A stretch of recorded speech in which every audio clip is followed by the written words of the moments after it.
سلام اور آداب، امید ہے آپ سب خیریت سے ہوں گے۔ آج میں پاکستان کے ایک نامور اسکالر، دانشور ڈاکٹر خضر یاسین صاحب کے خدمت میں حاضر ہوا تھا، اور چونکہ جب سے میں خود اپنے آبائی مسلک اور ان چیزوں سے منحرف ہوا، تو تلاش جہاں بھی کوئی شخص ملتا، کچھ الگ لکھنے والا، کچھ الگ بولنے والا، تو مجھے بہت زیادہ دلچسپی ہوتی تھی، اور اب بھی ہے وہ دلچسپی۔ تو اسی تلاش میں ڈاکٹر صاحب کی کچھ تحریریں پڑھنے کا ہمیں اتفاق ہوا، اور چونکہ میں تعارف نہیں کراؤں گا، ڈاکٹر صاحب علمی حلقوں میں اور آپ سب کے بہت زیادہ ان کو معلوم ہے، ان کے کتابیں، ان کے آراء، افکار اور خیالات کے حوالے سے لوگ بات کرتے، تو پھر ڈاکٹر صاحب کی ہماری ملاقات ہوئی، اور براہ راست ان سے بہت سی چیزیں ہمیں سمجھنے کا موقع ملا۔ تو پھر میں نے درخواست کی ڈاکٹر صاحب سے کہ وہ میرے ساتھ اس پر ایک نشست کرے، ایک گفتگو کرے، تو ڈاکٹر صاحب کی مہربانی ہے، انہوں نے مجھے وقت دیا۔ تو میں کچھ سوالات جو میں نے کوشش یہ کی ہے کہ جو اسکالرز فلسفے سے، ادب سے اور مذہب کی اس پر زیادہ یا تصوف وغیرہ سے جن کا تعلق ہو، تو میں نے کچھ سوالات مشترک رکھے ہیں، اور اس میں یعنی 19-20 تبدیلی کے ساتھ وہ میرے سوالات ہوتے شروع کے، اور اس کا مقصد یہ ہے کہ میں کچھ حدود کو، دائروں کو سمجھنا چاہتا ہوں، خود بھی بطور طالب علم، اور جو دوست ہمارے گفتگو سنتے ہیں وہ بھی۔ تو کچھ سوالات میرے وہ ہیں، اور کچھ سوالات ڈاکٹر صاحب کی فکر کے حوالے سے۔ ڈاکٹر صاحب بہت زیادہ آپ کا شکریہ، آپ کی مہربانی، آپ نے ٹائم دیا، اور اللہ تعالیٰ آپ کو برکتیں دے، آپ کے علم، فکر، شعور سب میں اللہ تعالیٰ آپ کو ترقی دے، اور لوگوں کو بغیر کسی تعصب کے آپ جیسے جو بھی صاحب علم بات کرتے ہیں اس کو ٹھنڈے دل سے یعنی پڑھنے کی اور غور کرنے کی، پھر اس پہ سوال کرنے کے لیے ان کو اللہ تعالیٰ یہ بھی توفیق دے ہمارے دوستوں کو۔ ویسا میں پہلا سوال آپ سے یہ کروں گا کہ جب ہم انسانی دانش کی تاریخ کو پڑھتے ہیں، جس کو ہم فلسفہ کہتے ہیں، تو اس کے اندر ہمیں یہ نظر آتا ہے کہ انسان نے جو سوچنے کی جو تاریخ ہمیں ملتی ہے، تو اس کے اندر جو انسان کے کچھ بنیادی نوعیت کے سوالات ہیں جو ہر معاشرے میں، ہر تہذیب میں، ہر مفکر کے ہاں وہ سوالات رہے۔ تو ایک تو وہ بنیادی جو انسان کے سوالات ہے، اس کا جواب دینے کے لیے کہا یہ جاتا ہے کہ پہلے انسان نے دیومالائیت کا راستہ اختیار کیا، پھر اس میں کچھ بہتری آ کے مذہب کی شکل میں وہ چیز آئی، اور جو بالکل سیکولر ہے وہ تو ان دونوں کو ایک ہی سمجھتے یہ۔ اور تیسرا جو ہمیں ملتا ہے وہ ہے کہ انسان نے اپنے عقل کو استعمال کر کے ان سوالوں کا جواب دینے کی کوشش کی، انہوں نے میتھ اور مذہب اور ان چیزوں کو بالائے طاق رکھا، اور پھر انسان نے مشاہدہ و تجربے کو بات نے بنیاد بنایا، یعنی اب تو زیادہ شاید اس پر ہے۔ تو یہ جو 3-4 ہمیں انسان نے اپنے سوالوں کا جواب دینے کے لیے جو 3-4 راستے اختیار کیے، کیا یہ ٹھیک ہے؟ یعنی میں نے اس کو صحیح سمجھا ہے انسانی دانش کی تاریخ کو پڑھتے ہوئے، اور ان چاروں میں کیا فرق ہے، اور اس کی حدود وغیرہ پہ تھوڑی سی۔ بسم اللہ الرحمن الرحیم۔ پہلی بات یہ ہے کہ جہاں تک انسانی دانش کا تعلق ہے، تو یہ سمجھ لینا چاہیے کہ فلسفیانہ سطح شعور اور عامیانہ سطح شعور میں ایک واضح فرق ہے۔ ٹھیک۔ ایک عامیانہ سطح شعور اور فلسفیانہ سطح شعور کے اس فرق کو سمجھنے کے لیے آپ کو میں ایک مثال دے سکتا ہوں۔ جیسے ایک بندہ ہے جو شعر و شاعری سے واقف ہے، جی، اور اسے اوزان کا پتہ ہے، بحور کا پتہ ہے۔ اب وہ جانتا ہے، لیکن وہ کوئی شعر وزن میں پڑھ نہیں سکتا، بالکل، یا کوئی شعر وزن میں لکھ نہیں سکتا۔ تو جو شعر کے اوزان ہیں، ان کا ایک الگ اپنا شعور موجود ہے۔ جب تک وہ فنکشننگ نہ ہو تو آپ شعر یاد بھی کر لیں گے تو وہ شعر نہیں رہے گا۔ صحیح۔ اسی طریقے سے فلسفیانہ سطح شعور جو ہے وہ عامیانہ سطح شعور سے ایک بلندتر چیز ہے، اور اس کا ادراک اس وقت ہوتا ہے جب وہ فنکشننگ ہوتی ہے، مطلب وہ سطح جب فنکشننگ ہوتی ہے تو پھر پتہ چلتا ہے کہ یہ فلسفیانہ شعور ہے یا فلسفیانہ شعور نہیں ہے۔ اب اس کے مطلب ان دونوں شعوروں کے، اس دونوں سطحوں کے درمیان ایک ایسی ڈیمارکیشن ہوتی ہے جو ہے تو انسین، قابل مشاہدہ نہیں ہے، مطلب یوں نظر نہیں آئے گی آپ کو، ٹھیک ہے، لیکن اگر آپ کا شعور اس فرق کا ادراک نہیں کر سکتا تو پھر بہت مشکل ہو جاتی ہے کہ ان دونوں سطحوں پر ایڈریس کیے جانے والے مسائل اور ان کے حل کو کوئی بندہ ٹھیک طرح سے سمجھ سکے یا بیان کر سکے۔ صحیح۔ یہ ٹھیک ہے کہ انسان نے جب سے سوچنا شروع کیا ہے تو اس کی شعور کا سب سے پہلا مرحلہ یہ ہوتا ہے جیسے سامنے کے مشاہدات ہیں، جو چیزیں نظر آ رہی ہوتی ہیں، جیسے ہی اپنے مشاہدے سے وہ عقلی تصورات کی طرف موو کرتا ہے، یعنی تعقل کی طرف آتا ہے، محسوسات سے نکل کر تعقل کی طرف وہ قدم بڑھاتا ہے، تو اس کا پہلا قدم ہی مابعد طبیعت میں ہوتا ہے، میٹا فزکس میں ہوتا ہے۔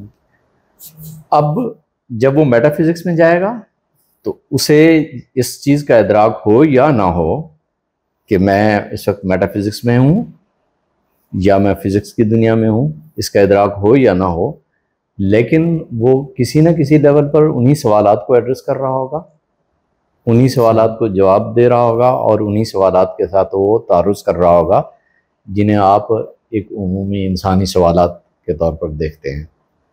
دنیا میں کہیں بھی ہو، انسان تو انسان ہی ہوتا ہے، اس کے پاس سوچ کے یہی دو راستے موجود ہیں کہ وہ ایک عامیانہ سطح پر سوچے گا اور ایک عامیانہ سطح سے نکل کر ایک فلسفیانہ سوچ پر آئے گا۔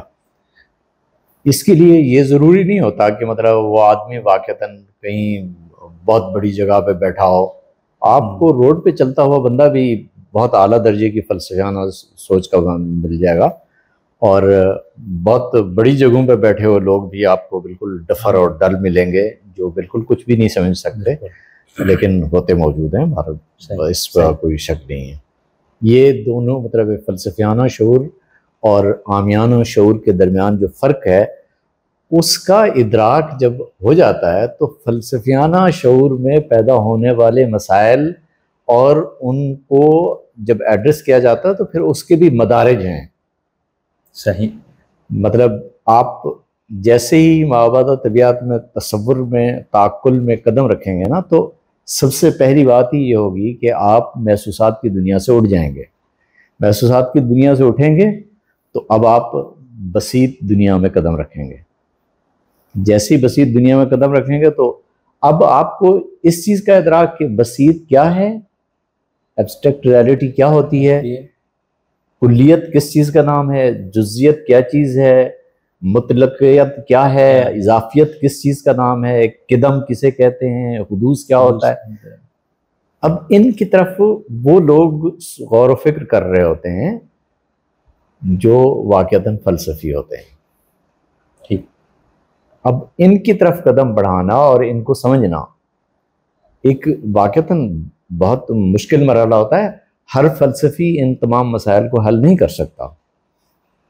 میں نے ایک صاحب کی خدمت میں گزارش کی کہ معقولات جتنی بھی ہیں وہ کلی ہوتے ہیں، وہ واجب ہوتے ہیں، وہ قدیم ہوتے ہیں، وہ بسیط ہوتے ہیں۔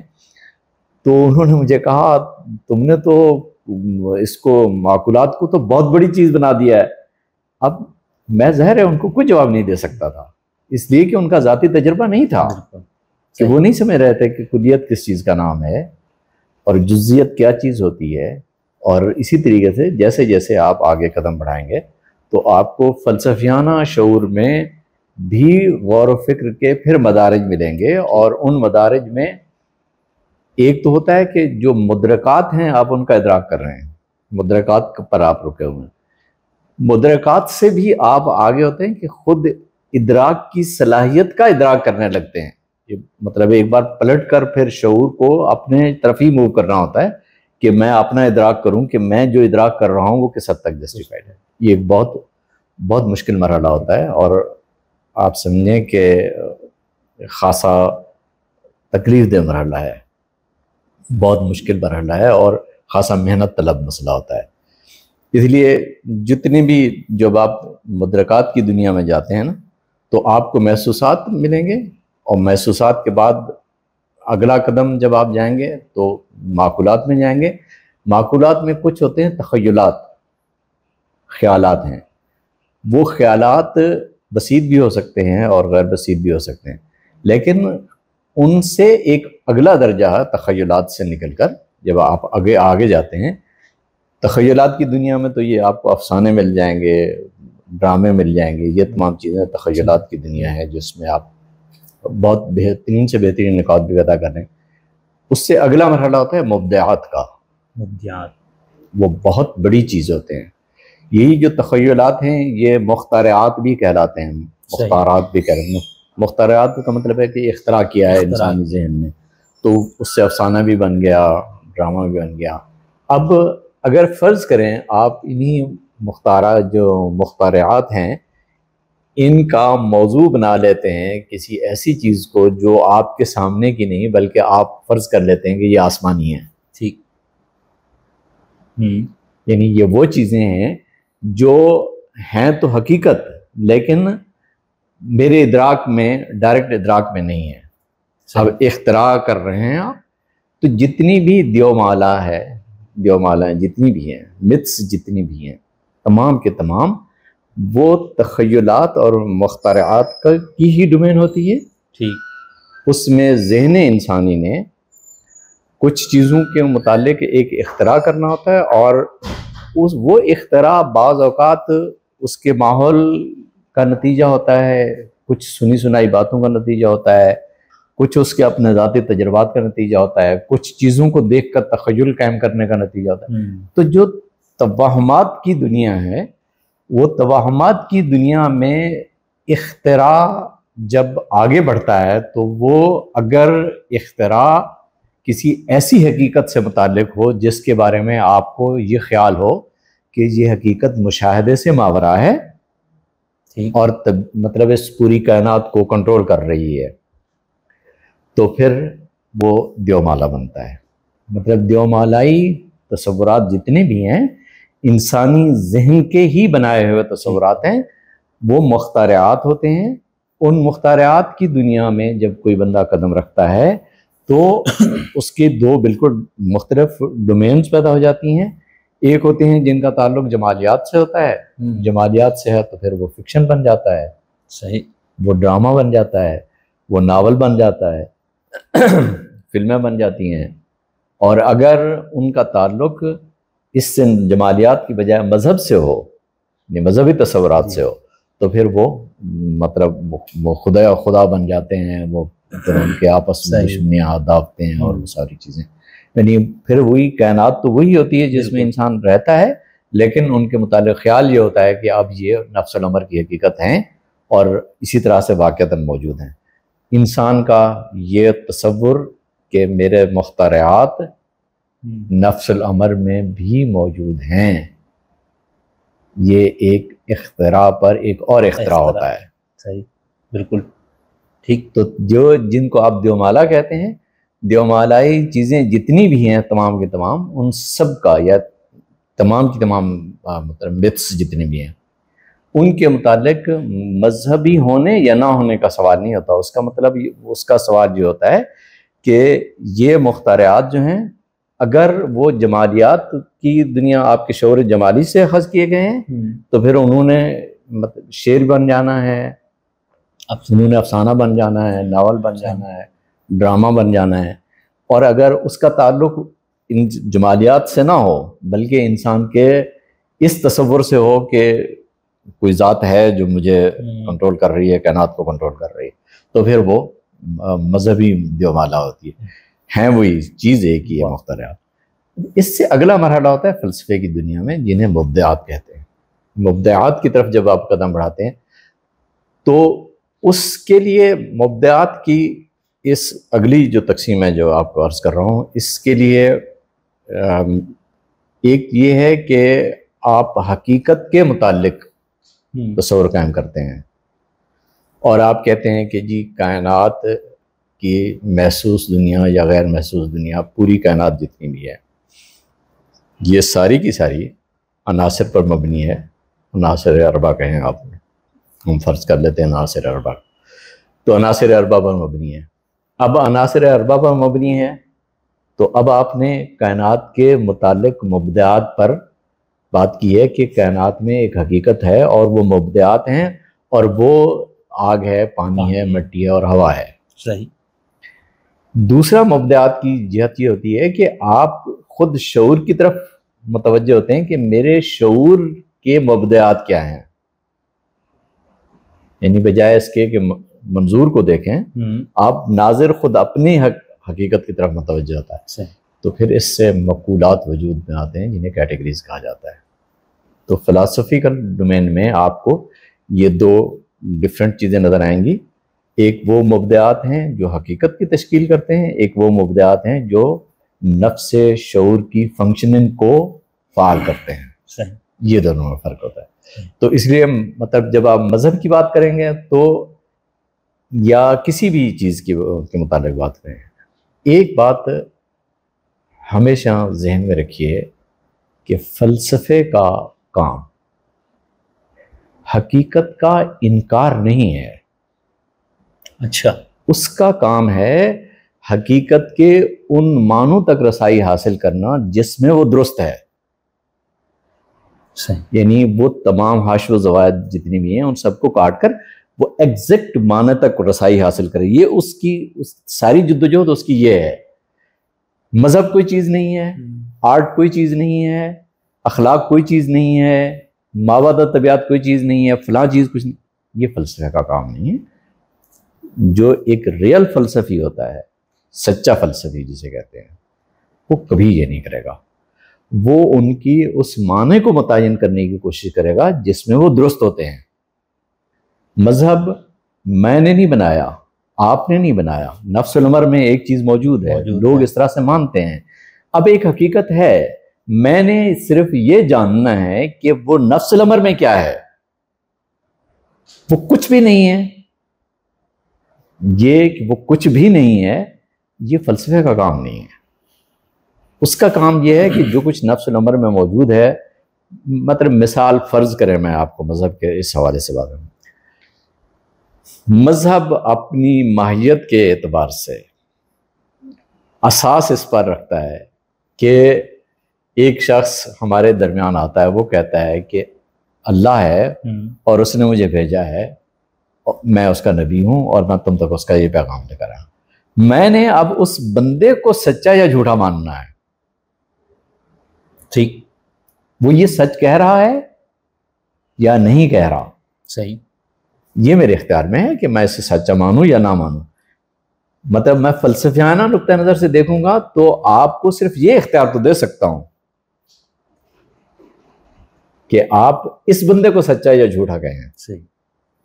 یہ جو بات کہہ رہا ہے، اس کے سچے اور جھوٹے ہونے کی بات یہ بالکل مختلف چیز ہے. کیونکہ آپ کے پاس جس طرح خدا کے وجود کے لیے دلائل قائم کرنا آپ کے لیے مشکل ہے، اتنی خدا کے انکار کے لیے دلائل قائم کرنا بھی مشکل ہے. بالکل ایسے ہی ہے. مطلب آپ غور کریں گے، آپ کوئی بندہ، ایک بندہ آتا ہے، میرا پورے کا پورا مذہب جتنی بھی ہے سارے کا ہر ایک شخص پر اعتماد پر مبنی ہے. ایسا ہی. اور آپ کا مذہب سے جو انکار ہے وہ بھی اس ایک شخص کے اس پر جو عدم اعتماد ہے اس پر مبنی ہے. بالکل صحیح. میں خود کائنات کے کس لیول پہ بیٹھا ہوا ہوں یا میں یہ کہوں کہ کائنات میں خدا نہیں ہے، میرا تجربہ کیا ہے؟ اب فلسفیانہ پوائنٹ آف ویو سے جب آپ اس مسئلے پر غور کرتے ہیں تو میں آپ کو ایک بہت انٹرسٹنگ سوال جس کی طرف بہت کم لوگوں کا ذہن جاتا ہے. یہ جب ہم کہتے ہیں کل کائنات، یہ کل، اس کے ابعاد کیا ہیں؟ کل کے 6 ابعاد ہیں جس سے یہ کائنات کل بنے گی. ٹھیک. اس کائنات کی لینتھ کیا ہے، طول کیا ہے، عرض کیا ہے، عمق کیا ہے، ابتدا کیا ہے، انتہا کیا ہے، اور اس کا مقصد کیا ہے. یہ 6 چیزیں ہیں. جب میں اس کو جان لوں گا تو یہ کائنات کل بنے گی. اب میں آپ سے پوچھتا ہوں، آپ اپنے تخیل کی پوری قوت کو پریکٹیکلی اس وقت آزما کے بتائیں مجھے، آپ اس کائنات کا طول کیا ہے آپ فرض بھی کر سکتے ہیں؟ جب آپ یہ کہتے ہیں کہ یہ کائنات کل ہے، آپ کو اندازہ ہے کہ آپ نے ایک غلط تصور پر پوری کائنات وہ اپنے مابعد طبیعت کھڑی کر دی ہے. یعنی ایک چیز جس کے متعلق آپ کا تخیل بھی یہ کام کرنے سے انکار کر دیتا ہے کہ اس کا طول کیا ہے، اس جواب کو آنسر کرنے میں جی وہ تخیل آپ کا فٹائٹ ہو جاتا ہے، ختم ہو جاتا ہے. وہ جو آپ کا سب سے بڑی صلاحیت ہے، یعنی تخیل سب سے زیادہ فعال چیز ہے، جتنا چاہے پھیلا سکتے جتنا چاہوں پھیلا دوں. وہ میں پھیلاتے پھیلاتے جتنا بھی پھیلاتا چلا جاؤں وہ بھی مجھے جواب دے دیتا ہے کہ میں یہ خیال کرنے کی پوزیشن میں نہیں ہوں کہ اس کائنات کا طول کیا ہے. اور میں اس کائنات کے کل اور خود اس کے خالق پر ایک سوال اٹھا دیتا ہوں. تو در حقیقت مسئلہ کیا ہے؟ مسئلہ یہ ہے کہ جب ایک فینائٹ مائنڈ، محدود ذہن اپنے سر لامحدود سوال پیدا کر دیتا ہے نا، تو اسے در حقیقت اپنی محدودیت پر اعتماد باقی نہیں رہتا. اس لیے فلسفیانہ انداز سے جب آپ ان مسائل کی طرف غور کرتے ہیں تو صرف یہ نہیں ہوتا کہ مطلب لوگوں نے کیا سوچا ہے، سوچنے کی صلاحیت کو سوچنا بھی ضروری ہوتا ہے. بالکل، یہ فلسفے کا سب سے بڑا مسئلہ ہے. اور اگر آپ اس مسئلے کو ایڈریس نہیں کر سکتے تو پھر ٹھیک ہے، کائنات کون منع تو آپ کو کوئی نہیں کر سکتا کہ آپ اپنے تصورات کو جس طرف چاہیں لے جائیں. کوئی آپ پر رکاوٹ نہیں لگائی جا سکتی، کوئی قدغن نہیں لگایا جا سکتا. لیکن یہ سوال کہ واقعتاً میں اس سوال کو اٹھانے کی پوزیشن میں ہوں یا اس سوال کو میں واقعتاً آنسر کر بھی سکتا ہوں، یہ ایک بالکل مختلف بات ہے. کیونکہ اگر آپ نے اپنی صلاحیتوں کی طرف توجہ نہیں دی کہ میری کون سی صلاحیت ہے جو میرے اس سوال کو آنسر کرے گی، تو بہت مشکل ہو جاتی ہے. پھر آپ مطلب یہ سمجھیں کہ آپ نے کان سنبھالے بغیر آپ کو پیچھے دوڑے چلے جا رہے ہیں. بالکل یہ مسئلہ بنا ہے. اس لیے مطلب فلسفیانہ سطح پر دنیا کی ہر تہذیب میں سوال اٹھایا گیا، لیکن اس سے کہیں زیادہ امپورٹنٹ کوسچن یہ تھا جس کو مطلب سقراط نے اس طرف متوجہ کیا تھا کہ بجائے اس کے کہ آپ مابعد و طبیعت کی طرف جائیں، زیادہ بہتر ہے کہ آپ انسان کی طرف متوجہ ہوں. ٹھیک. اور مابعد دور میں مطلب لوگوں نے متوجہ کیا اس طرف. تو یہ بنیادی سوال ہے جس پر فلسفے کو زیادہ توجہ دینی ہوتی ہے. اور ایک بار آپ اس سوال سے اعراض کر گزریں گے تو پھر آپ لامحدود سوالات اٹھاتے چلے جائیں گے، لیکن لامحدود سوالوں کا کوئی جواب نہیں ہوتا. ڈاکٹر صاحب، آپ نے یہ جو فرمایا نا کہ فلسفی کا کام جو آپ نے بتایا اور اس کا کسی چیز کا انکار کرنا نہیں ہے، تو جو فلسفی خدا کا یا ایک روحانی ہستی یا ہستیوں کا انکار کرتا ہے تو وہ تو یہ کہتا ہے نا کہ مجھے جو ایک خدا تو نہیں، چونکہ وہ آگے جا کے انکار کرے گا، اس لیے وہ کہتا ہے میرے پاس جو ایک صلاحیت ہے اس سوال کا جواب دینے اور اس پورے پہ، تو اس یعنی جس کو ہم عقل کہتے ہیں، وہ کہتے ہیں اس دائرے میں وہ نہیں آتا. تو کیا وہ فلسفی غلطی کھا رہا ہے کہ وہ خالص عقل کی بنیاد پہ انکار جو کر رہے ہیں، جتنے لوگوں نے کیا وہ تو ان کسی بنیاد پہ کر رہے ہیں. پھر آپ جو مذہبی لوگ ہیں، آپ لوگ یہ کہتے ہیں کہ جی محدود سے آپ لامحدود کا وہ کیسے کر رہے ہیں نا، یہ تو ایک کلامی جو ہمارے اس میں جواب دیا ہے، تو اس سے وہ مطمئن تو نہیں ہوتا. کہتے ہیں میرے پہ یہی ہے، اس کے علاوہ کوئی چیز ہے تو آپ بتائیں، تو آپ کہیں گے وہی ہے، الہام ہے، وہ کہیں گے بھائی یہ نہیں. تو وہ جو عقل کے تھرو فلسفی سفر کرتا ہے تو وہ آپ کہہ رہے ہیں کہ وہ صلاحیت وہ ٹھیک نہیں ہے، اس کے ذریعے انکار اگر ہو رہا ہے. اگر کوئی شخص خدا کے وجود کا اقرار بھی فلسفیانہ بنیاد پہ کر رہا ہے نا، تو بھی وہی سیم جگہ پہ کھڑا ہے. اچھا، میں جو بات عرض کرنا چاہ رہا ہوں وہ یہ ہے کہ اگر خدا کے وجود کا اقرار بھی آپ فلسفیانہ بنیاد پہ کر رہے ہیں، اپنے عقل کی بنیاد پہ کر رہے ہیں، بالکل ٹھیک، تو بھی آپ ادھر ہی کھڑے ہیں جہاں خدا کا انکار کرنے والا کھڑا ہے. صحیح. کیونکہ مطلب پرابلم میں جیسے آپ کو عرض کیا کہ مجھے بجائے اس کے کہ میں اس سوال کو ایڈریس کروں، مجھے یہ جاننا تو ضروری ہے کہ میری کون سی صلاحیت ہوگی جو جا کر اس کو ایڈریس کرے گی. دیکھیں میرے اطمینان کا مسئلہ بہت مختلف ہے. میں مطمئن کب ہوتا ہوں؟ جب میں اپنی صلاحیتوں کے متعلق بھی کوئی قابل اطمینان پوزیشن اختیار کرنے میں نہیں ہوں. ٹھیک ہے. تو میرے اطمینان کا مطلب کیا ہوگا؟ یعنی مجھ پر تو سب سے بنیادی سوال یہ ہے، فرض کریں کوئی کہتا ہے خدا ہے اور اس نے بنیاد اپنے عقل کو بنایا ہے، یہ چیزیں دیکھیں اور اس طرح سے ان چیزوں کے ساتھ، مثال کے طور پر علت معلول کے کو آپ لے لیں، علت اولا کی طرف آپ جائیں. آپ نے کبھی غور فرمایا کہ جب یہ کائنات کے متعلق یہ تصور قائم کرتے ہیں کلامی حضرات کہ کائنات ایک حادث ہے اور ہر حادث کی ایک علت ہوتی ہے، لہذا کائنات کی بھی ایک علت ہے. ٹھیک، علت اولا. اچھا، اب کائنات ایک حادثہ ہے، کائنات حادث ہے، کس بنیاد پہ کہہ رہے ہیں آپ؟ مطلب کوئی وجہ تو ہونی چاہیے نا، کس بنیاد پر؟ 2-4 حادثے آپ کے سامنے ہوتے ہیں اور آپ کہتے ہیں کائنات حادث ہے. نہیں، حادث والا وہ کہہ رہے ہیں تخلیق شدہ ہے، یعنی وجود میں آیا ہے. تخلیق شدہ تو تب آپ کہیں گے نا جب آپ مطلب کسی لیول پر یہ قبول کریں گے نا کہ کوئی عدم بھی اس کو لاحق ہوا تھا. ہاں بالکل، عدم سے وہ مارد وجود میں آئی ہے نا، سوائے جو کہ کائنات کو قدیم ماننا ہاں وہ سب مانتے، مطلب قدم کو مانے یا آپ اس کے حدوث کو مانے، جس کو بھی مانے. ٹھیک، میں یہ کہہ رہا ہوں کہ خضر یاسین کی عمر ہے 70 سال اور 70 سال میں پیدا ہوا اور مر گیا، اور وہ 70,000 سال کے مطالعے کے ایک فیصلہ سنانے کی پوزیشن میں ہے. آپ اطمینان کو چھوڑ دیجئے، میں یہ پوچھنا چاہ رہا ہوں کہ مجھے اس اطمینان کی کوئی وجہ بتا دیں کہ میں کس اطمینان پر یہ سوال اٹھا رہا ہوں کہ یہ کائنات حادث ہے یا یہ کائنات قدیم ہے. دیکھیں مذہب کا تو مقدمہ ہی مختلف ہے نا، مذہب کے مقدمے کی تو ماہیت ہی مختلف ہے. میں نے آپ کو عرض کیا کہ میں ایک شخص پر اعتماد کرتا ہوں، اس نے کہا ہے خدا ہے، میں اس کی بات مانتا ہوں کہ یار ٹھیک ہے، یہ جو کہہ رہا ہے درست کہہ رہا ہے. اب میرے انکار یا اقرار کا انحصار اس بندے پر ہے، ٹھیک ہے، اس کے صدق کو قبول کرنے پر ہے. بالکل ٹھیک. خود اس نے جو کچھ بتایا ہے وہ میری ڈائریکٹ معلومات نہیں ہے. فلسفے کا سب سے بڑا مسئلہ ہوتا ہے کہ اسے ڈائریکٹ انڈرسٹینڈنگ درکار ہوتی ہے.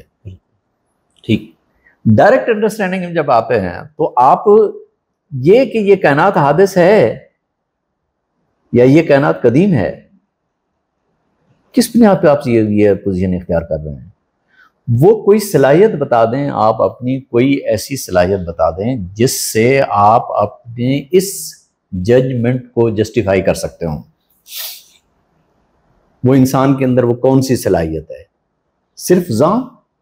عقل نہیں، عقل تو وہی عقل کا سوال تو ہے نا، وہ صلاحیت ہے نا، وہ کہتی ہے یہی صلاحیت ہے جس سے یہ ہوگا. دیکھیے عقل کی ایک صلاحیت ہے اس کا ذہن، اس کا وہم، ٹھیک، اس کا خیال. ٹھیک، عقل سمپل صرف عقل نہیں ہوتا، عقل کے اندر فنکشننگ فیکلٹیز ہیں. ٹھیک، عقل کی فنکشننگ فیکلٹی ہے اوپینین، رائے.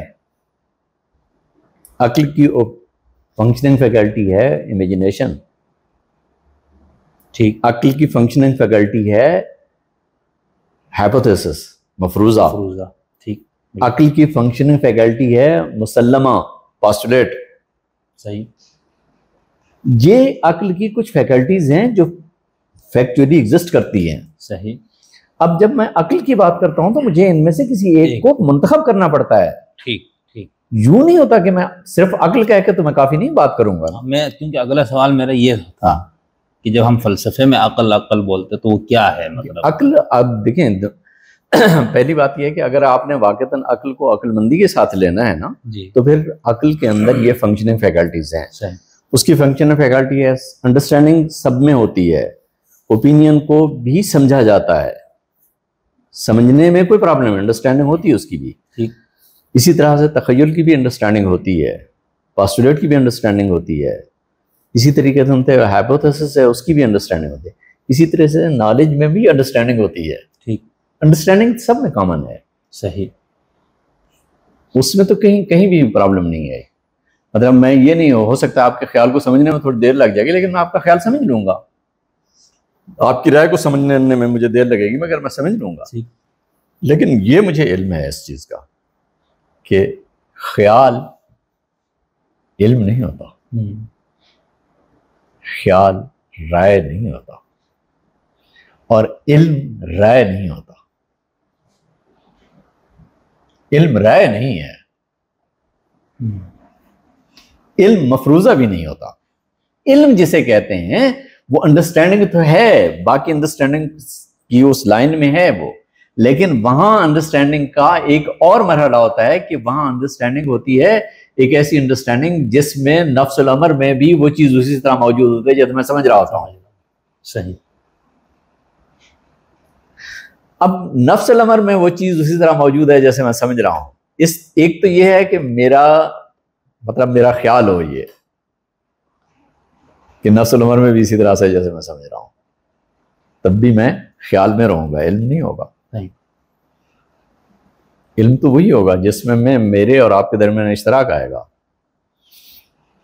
مطلب علم صرف میری جاگیر نہیں ہے، خیال میری جاگیر ہے، میری رائے ہے، مطلب میرا مفروضہ ہے، وہ میری رائے مطلب میری چیزیں ہیں جن کے ساتھ کوئی دوسرا شیئر نہیں کر سکتا. لیکن جس کو میں علم کہوں گا وہ ایک ایسا قضیہ ہوگا جس کے لیے تمام انسان جتنی بھی ہیں ان سب میں اشتراک پایا جائے گا.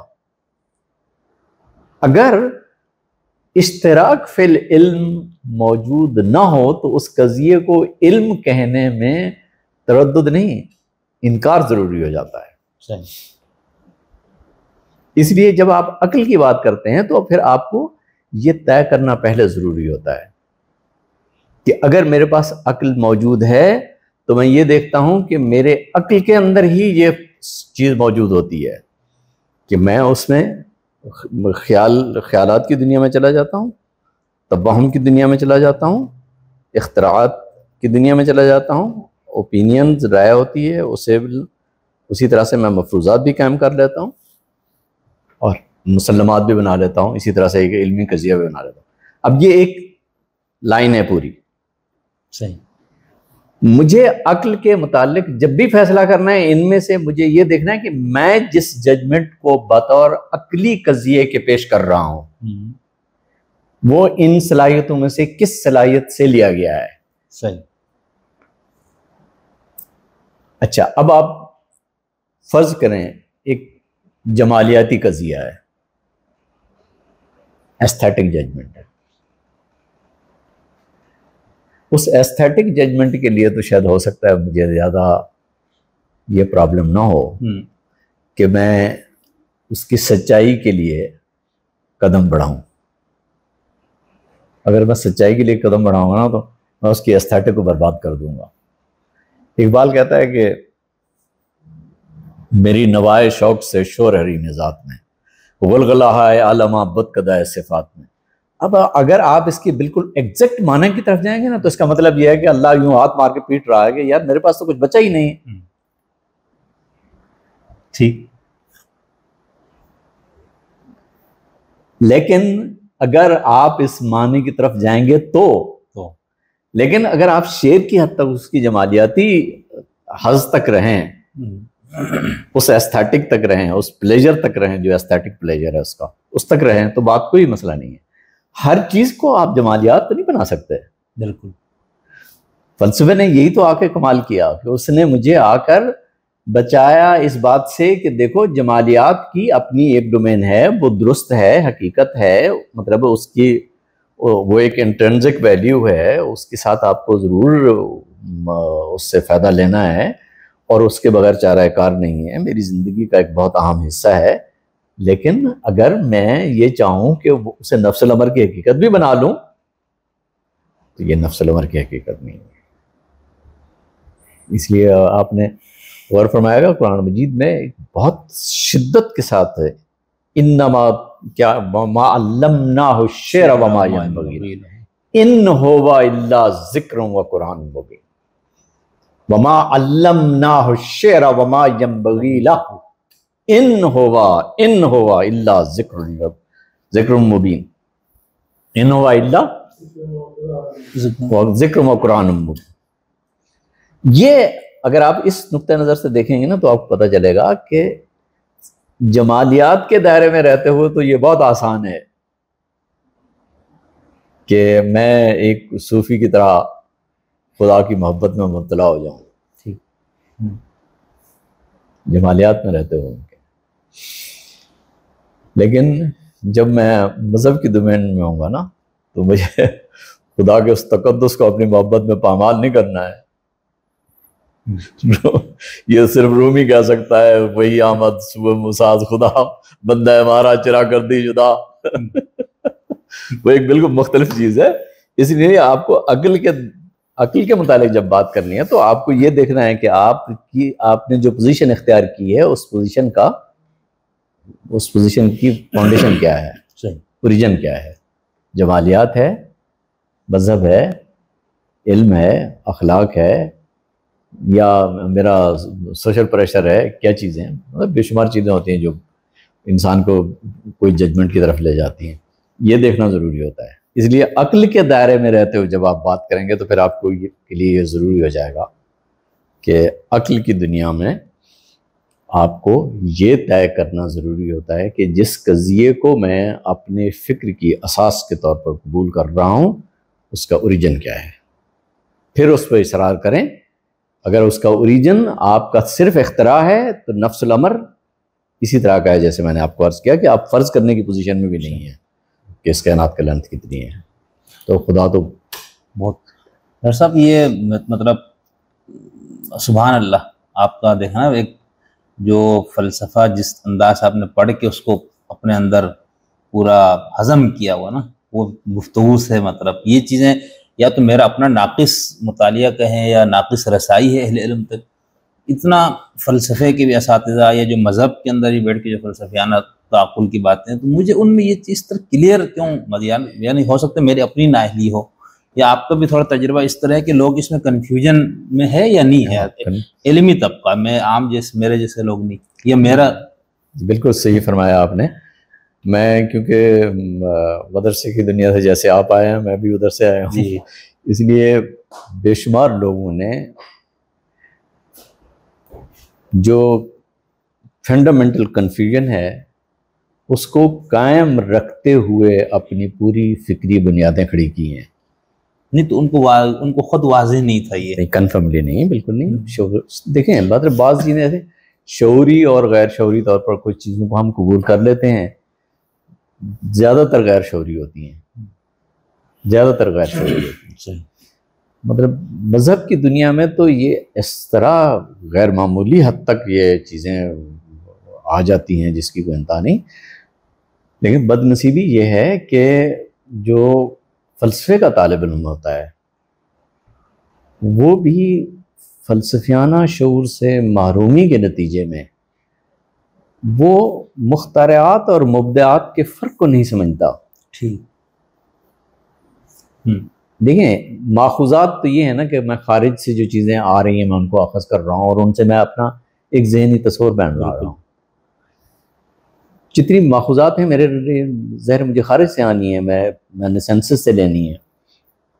مخترعات ایسی ہیں جنہیں میں نے خود گھڑنا ہے، مبدعات وہ ہیں جنہیں میں نے گھڑنا نہیں ہے بلکہ ان کا میں نے جا کے ادراک کرنا ہے. تو صحیح صورتحال یہ ہے کہ ہمارے ہاں بڑے سے بڑا ذہن بھی ماخوذات سے ماورا نہیں ہوتا، اور مخترعات میں وہ قدم رکھتا ہے تو اسے نہیں پتہ ہوتا کہ اس نے اپنی فکری صلاحیتوں کو جس بنیاد پر کھڑا کیا ہوا ہے اس کی اساس کیا ہے. ایک بہت بڑا مسئلہ ہے، بہت بڑا مسئلہ ہے یہ. دوسرا سب یہ بتائیں جیسے ہم فلسفیوں کو جب پڑھتے ہیں ان کے افکار وغیرہ کو تو وہ اگر وہ ایک ڈیوائن ذہن اور روح مطلق اس طرح کے الفاظ تو استعمال کر رہا ہوتا ہے لیکن وہ مذہبی خدا کا تصور کیوں نہیں آتا پھر ان کے پاس؟ ایسی کوئی چیز ہے نا جس سے وہ انکار کر رہے ہیں آپ کے مذہب کا، آپ کا تصور ہے خدا جو ایک شخص کے کہنے پہ آپ نے لیا ہوا ہے تو وہ کیا وہ بنیاد کیا؟ یا فلسفی خود بھی واقف نہیں ہے کہ بھئی وہ میرے اس ادراک کی صلاحیت سے باہر کی چیزیں میں کیوں اس کا دیکھیں اگر تو مطلب میں نے خدا کے وجود کو قبول کیا ہے ایک شخص کی بات کو مان کر، اس پر اعتماد کیا ہے، تو پہلی بات یہ ہے کہ وہ میری بلا واسطہ معلومات نہیں ہے. ٹھیک ہے، وہ کلیئر، بالکل. جیسی ہی وہ بلا واسطہ معلومات کو میں بالواسطہ معلومات کو میں بلا واسطہ میں کنورٹ کرتا ہوں، یہ بہت بڑا مسئلہ ہوتا ہے، بہت بڑا پرابلم ہوتا ہے.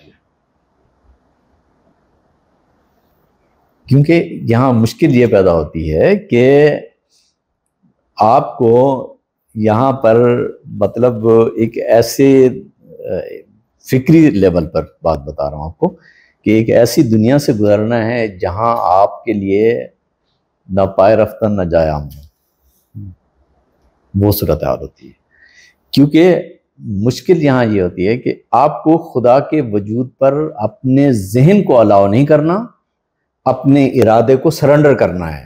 یعنی مجھے یہ تو ماننا ہے کہ میں خدا کو دیکھ رہا ہوں، خدا مجھے دیکھ رہا ہے، لیکن مجھے اپنے عقل نظری کو یہ الاؤ نہیں کرنا کہ اب اس کے متعلق وہ کوئی ایسا تصور بھی قائم کرے جو وہاں سے معلومات آئی ہیں اس کے ساتھ ایڈ بھی ہو سکے. بات سمجھ رہے ہیں نا؟ مطلب مشکل صورتحال ہے نا. بالکل. کہ مجھے خدا کے حضور کو بھی قبول کرنا ہے، اور اس حضور کو قبول کرتے ہوئے مجھے اپنے تھیوریٹیکل ریزننگ کو اس طرف نہیں جانے دینا، روک دینا ہے کہ وہ جا کر کہیں اپنی طرف سے اس میں کچھ ایڈ نہ کر دے.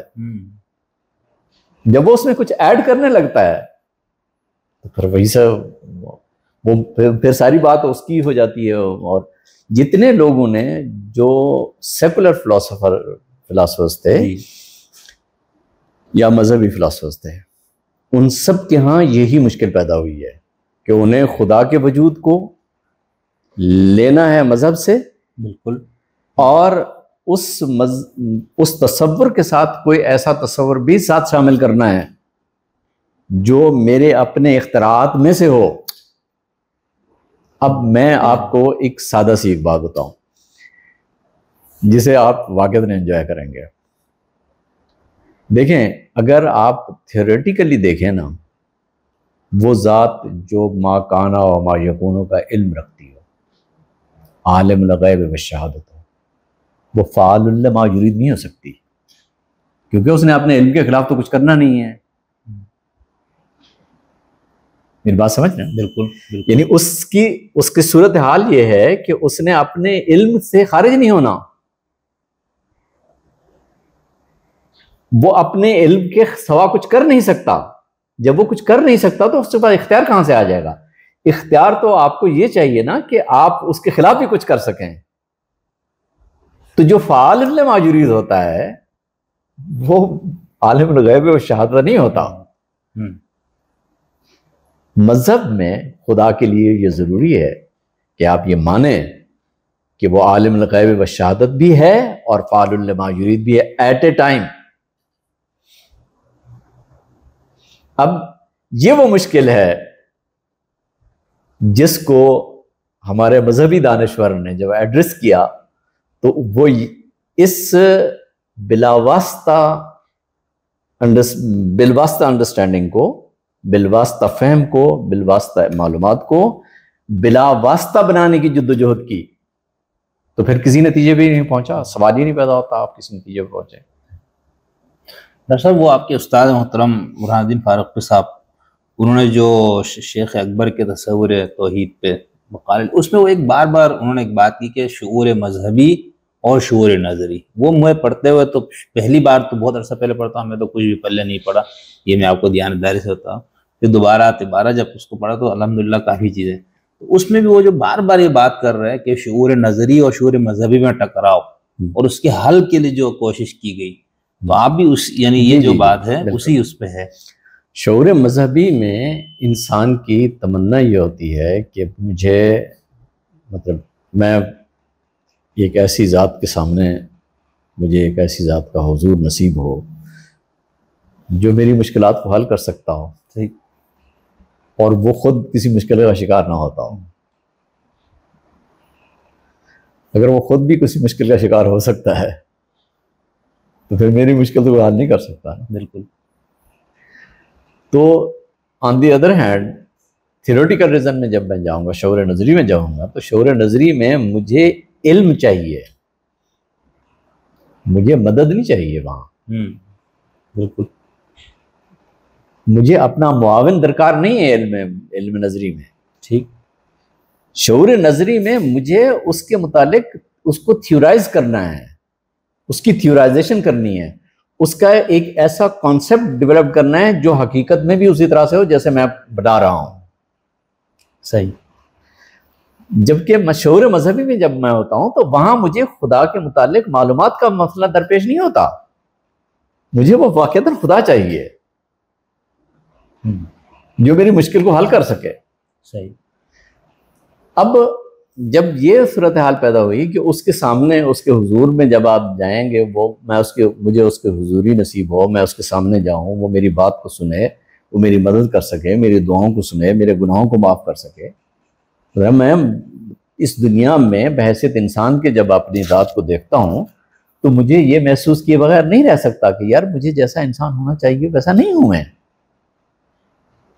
میں علم حاصل کرنا چاہتا ہوں. دنیا کی کوئی چیز ایسی نہیں ہے جس کا میں علم نہ حاصل کرنا چاہوں. اور حقیقت میں کتنا علم حاصل کر سکتا ہوں؟ میری زندگی اور میری تمنا کے درمیان گیپ دیکھیں کتنی بڑا ہے. بہت. اور میں یہ چاہتا ہوں کہ واقعتاً میں ایک اچھا انسان بن جاؤں، میں جھوٹ نہ بولوں، فریب نہ کروں، دھوکہ نہ دوں. میری چاہت یہی ہے، اگرچہ پریکٹیکلی میں واقعتاً وہ نہیں ہوں سب کچھ، لیکن میری چاہت تو ہے. جب میں اپنی چاہت کو دیکھتا ہوں تو، اور جب میں نفس الامر میں اپنی حقیقت پریکٹیکل زندگی کو دیکھتا ہوں، عملی زندگی کو دیکھتا ہوں، تو دونوں کے درمیان ایک گیپ نظر آتا ہے. مجھے اس گیپ کا صرف ادراک نہیں چاہیے، مجھے اس گیپ کو برج بھی کرنا ہے بحیثیت انسان.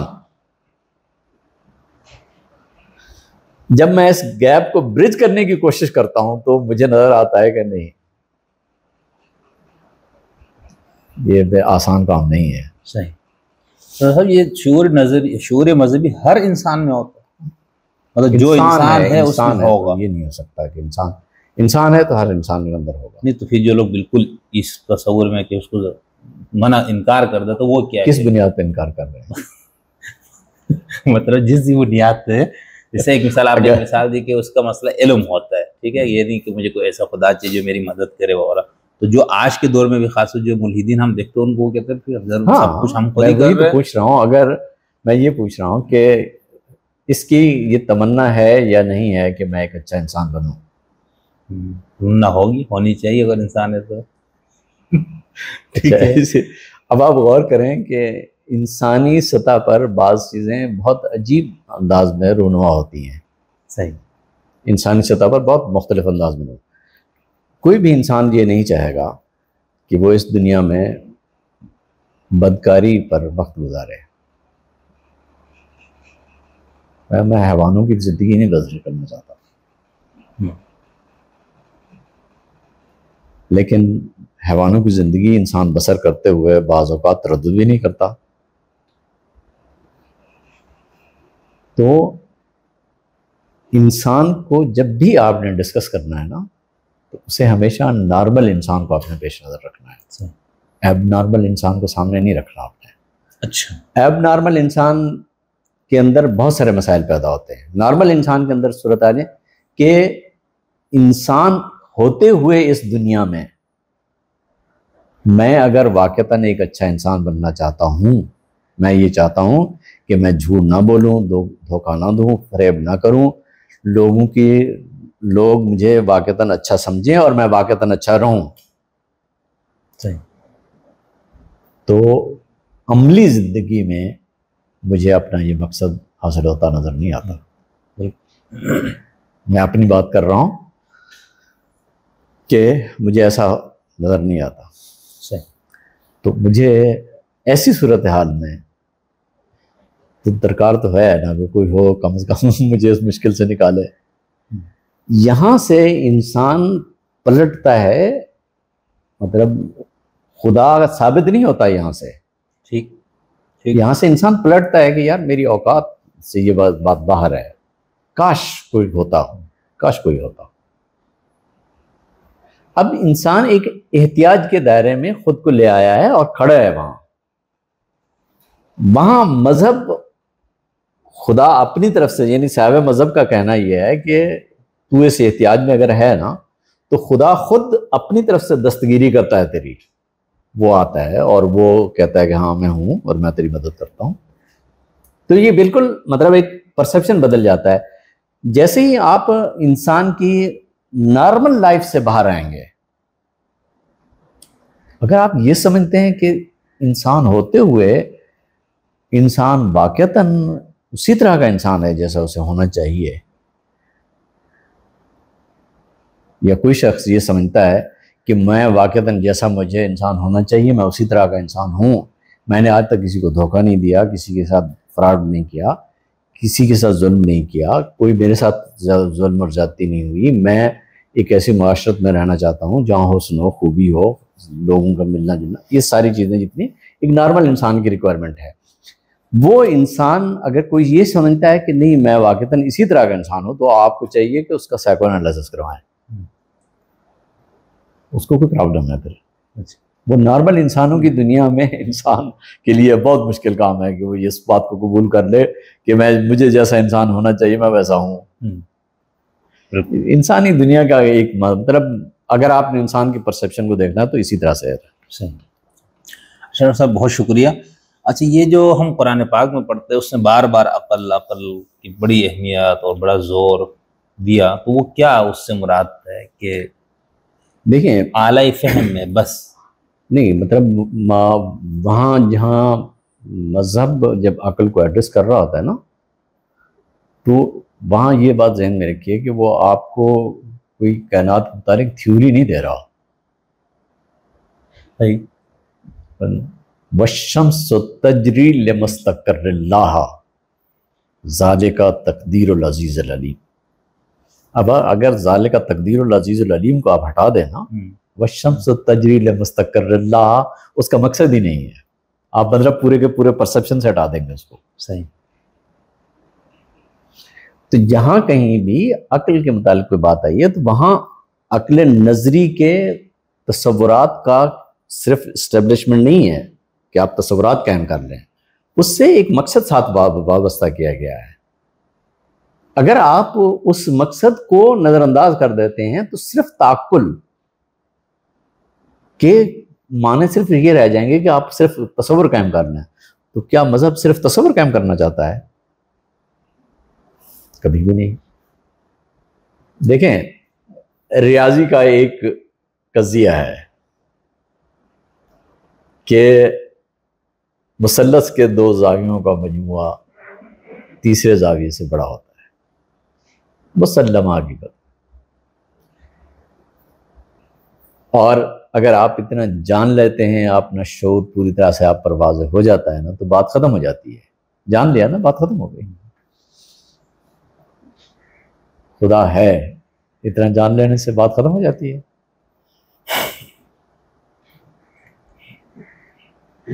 وہ تو ہمیں کسی نے بتا دیا تو ہم نے کہا ہاں وہی یہی جان لینا، میں اسی لیے تو آپ کو عرض کر رہا ہوں کہ اسے صرف جاننا نہیں ہوتا۔ آپ جب تعقل کی بات کرتے ہیں تو آپ اس ادراک پر جا کر خود کو فل سٹاپ لگا دیتے ہیں جہاں کانسیپٹ جنریٹ ہو جاتا ہے۔ صحیح۔ وہ کانسیپٹ جنریٹ کرنا اس کے پیش نظر نہیں ہے، وہاں ٹیکسٹ ہی آپ الاؤ نہیں کرتا کہ آپ صرف کانسیپٹ تک اپنے آپ کو محدود رکھیں۔ صحیح۔ اس لیے میں نے یہ دیکھا بالعموم جن لوگوں نے اس طرف توجہ دی ہے ان لوگوں نے اسے بالکل نہیں دیکھا کہ جہاں کہیں بھی عقل کا استعمال آیا ہے وہاں مطلب باقاعدہ ایک پیچھے ایک بات ہی یہ آ رہی ہے، افلا تعقلون، افلا یتدبرون لعلکم تعقلون لعلکم یعقلون۔ اب وہاں ایک علت کے ساتھ آ رہا ہے نا، معلول ہے نا تعقل۔ جب تعقل معلول ہے تو آپ اس علت کو کیسے نظر انداز کر لیں گے؟ قرآن مجید کو جب بھی آپ ریفرنس بنائیں گے عقل کے، تدبر کے، تفکر کے حوالے سے تو ہمیشہ یاد رکھیے کہ وہاں عقل، تفکر اور تدبر معلول ہے۔ صحیح۔ معلول بالعلت ہے اور وہ علت پیچھے بیان کی گئی ہے، آپ اس علت کو نظر انداز کر کے صرف تعقل پر اگر رہنا چاہتے ہیں تو پھر وہ صرف کنسپٹ جنریشن ہوگی، اور وہ کنسپٹ جنریشن نہیں ہے وہاں. صحیح. ان دی سیم مینر، اسی طریقے سے اگر آپ فرض کریں آپ خدا کی ذات کا انکار کرتے ہیں تو انکار کرنے سے بھی یہ نہیں ہوگا کہ خدا کا انکار کرنے سے بات ختم ہو جائے گی. نہیں، وہ تو بہت کچھ آگے آنا ہے. بالکل ایسا ہی. یعنی جیسے خدا کو جاننا، خدا ہے، میتھمیٹیکل ججمنٹ نہیں ہے، اسی طرح سے خدا نہیں ہے، صرف میتھمیٹیکل ججمنٹ نہیں ہے. بالکل. تو جو قرآن مجید کے حوالے سے جب آپ بات کرتے ہیں تو میں سے بار بار دہرا اس لیے رہا ہوں کہ آپ کے ذریعے یہ بات پہنچنی بہت ضروری ہے. بہت. یہ تو نہیں، ہمارے ہاں جو لوگ فلسفہ یا اس کی فضائل بیان کرتے ہیں، کہتے مسلمانوں میں فلسفے نے، وہ پھر بیان یہ کرتے ہیں نا کہ تو اللہ نے قرآن میں یہ سارے عقل پہ وہ کہا، تو ہمارے ہاں فلسفے کی روایت، تو بھئی اب بھی تو آیتیں موجود ہیں، تو اب کیوں نہیں ہے؟ چلو اس فلسفے پہ بھی بات ہو سکتی ہو، تو آپ بہت بہتر انداز سے جس گہرائی سے آپ نے پڑھا ہے نا کہ وہ بھی کیا چربہ ہے یا اس میں خالص فلسفیت کی کوئی چیز ہے، لیکن ہمارے یہ کرتے لوگ، تو اس لیے مجھے کنفیوژن رہتی تھی ہمیشہ. یہ کیا وہ ہے؟ بہت بڑا مسئلہ ہے یہ. وہی آپ کو عرض کر رہا ہوں کہ ہمارے ہاں اس وقت جو مدارس کی جو صورتحال ہے، ایک تو یہ کہ واقعتاً فن کے ماہرین نہیں رہے، جو ماہرین فن تھے وہ تقریباً آلموسٹ اٹھ گئے ہیں. تو جب آپ ترسیات کی اساتذہ ہی نہ رہیں، بالکل پھر بہت مشکل ہو جاتی ہے، بہت مشکل صورتحال ہو جاتی ہے. آپ نے بار بار یہ فرمایا نا کہ میں تو کسی کے کہنے پہ مانا ہے خدا ہے یا باشعور ہستی ہے، اس رحیم غفور سارا، لیکن انسان ہونے کے ناطے کیا آپ کو کبھی یہ نہیں ہوا؟ ابھی تو چلا آپ نے اتنی گہرائی سے یہ چیزیں پڑھی اور سب، لیکن اپنی اوائل جوانی میں کہیں یا اس وقت جب آپ کا علم آج کے مقابلے پہ کم تھا، تو کیا آپ کو یہ نہیں ہوتا تھا کہ یار اس کے لیے بھی تو کوئی مجھے، یعنی وہ حضرت ابراہیم نے کہا نا ارینی کیف تحیی الموتی اولم تؤمن، تو اس نے کہا لیطمئن قلبی. تو ایسا مطلب جو عام اس سطح پہ جنہوں نے نہیں پڑھا ہوا فلسفے کو، ان سب چیزوں کو دباؤ میں، اس کو اتنا واضح آپ کو ماشاءاللہ سے چیزیں ہر جگہ اس طرح، تو جو اکثریت ہے ہم انسانوں کی، ان کے لیے تو پھر کیا وہ چیز ہے جس پہ وہ اس بندے کے بتائے خدا پہ ایمان کے لیے تو اس کو ایک تسلی چاہیے نا، یعنی ایک اطمینان کیسے ہوگا؟ اب آپ کو کیونکہ قرآن مجید کا حوالہ دے رہے ہیں تو اس لیے میں آپ کو ایک طرف بہت خصوصی نشاندہی کرنا چاہتا ہوں. اس آیت کو میں آپ غور کریں، قال رب ارنی کیف تحیی الموتی، جواب میں فرمایا جا رہا ہے اولم تؤمن قال بلا. یہ جو سوال کرنے والا سوال کر رہا ہے، یہ اپنی کسی جہالت کو دور کرنے کے لیے سوال کر رہا ہے یا اس کے سوال میں کوئی پرابلم ہے اس کو ادھر نشاندہی کر رہا ہے؟ ایسے ہی مطلب لوگوں نے مطلب پورے کے پورے پرسپشن کو بدل دیا. ان کا خیال ہے کہ سوال کرنے والے نے اپنی کسی جہالت کو دور کرنے کے لیے سوال کیا ہے. نہیں بھائی، اگر اس کے سوال میں کوئی پرابلم نہ ہو تو یہ تو عالم الغیب و شہادت ہے، یہ جانتا ہے، اس کو نشاندہی اسی کا طرف کر رہا ہے. وہ آگے جواب جو دے رہا ہے لیطمئن قلبی، تو ٹھیک ہے یار، مطلب لیکن سوال پر سوال کا ہونا وہ تو آپ کو کچھ اور بتا رہا ہے.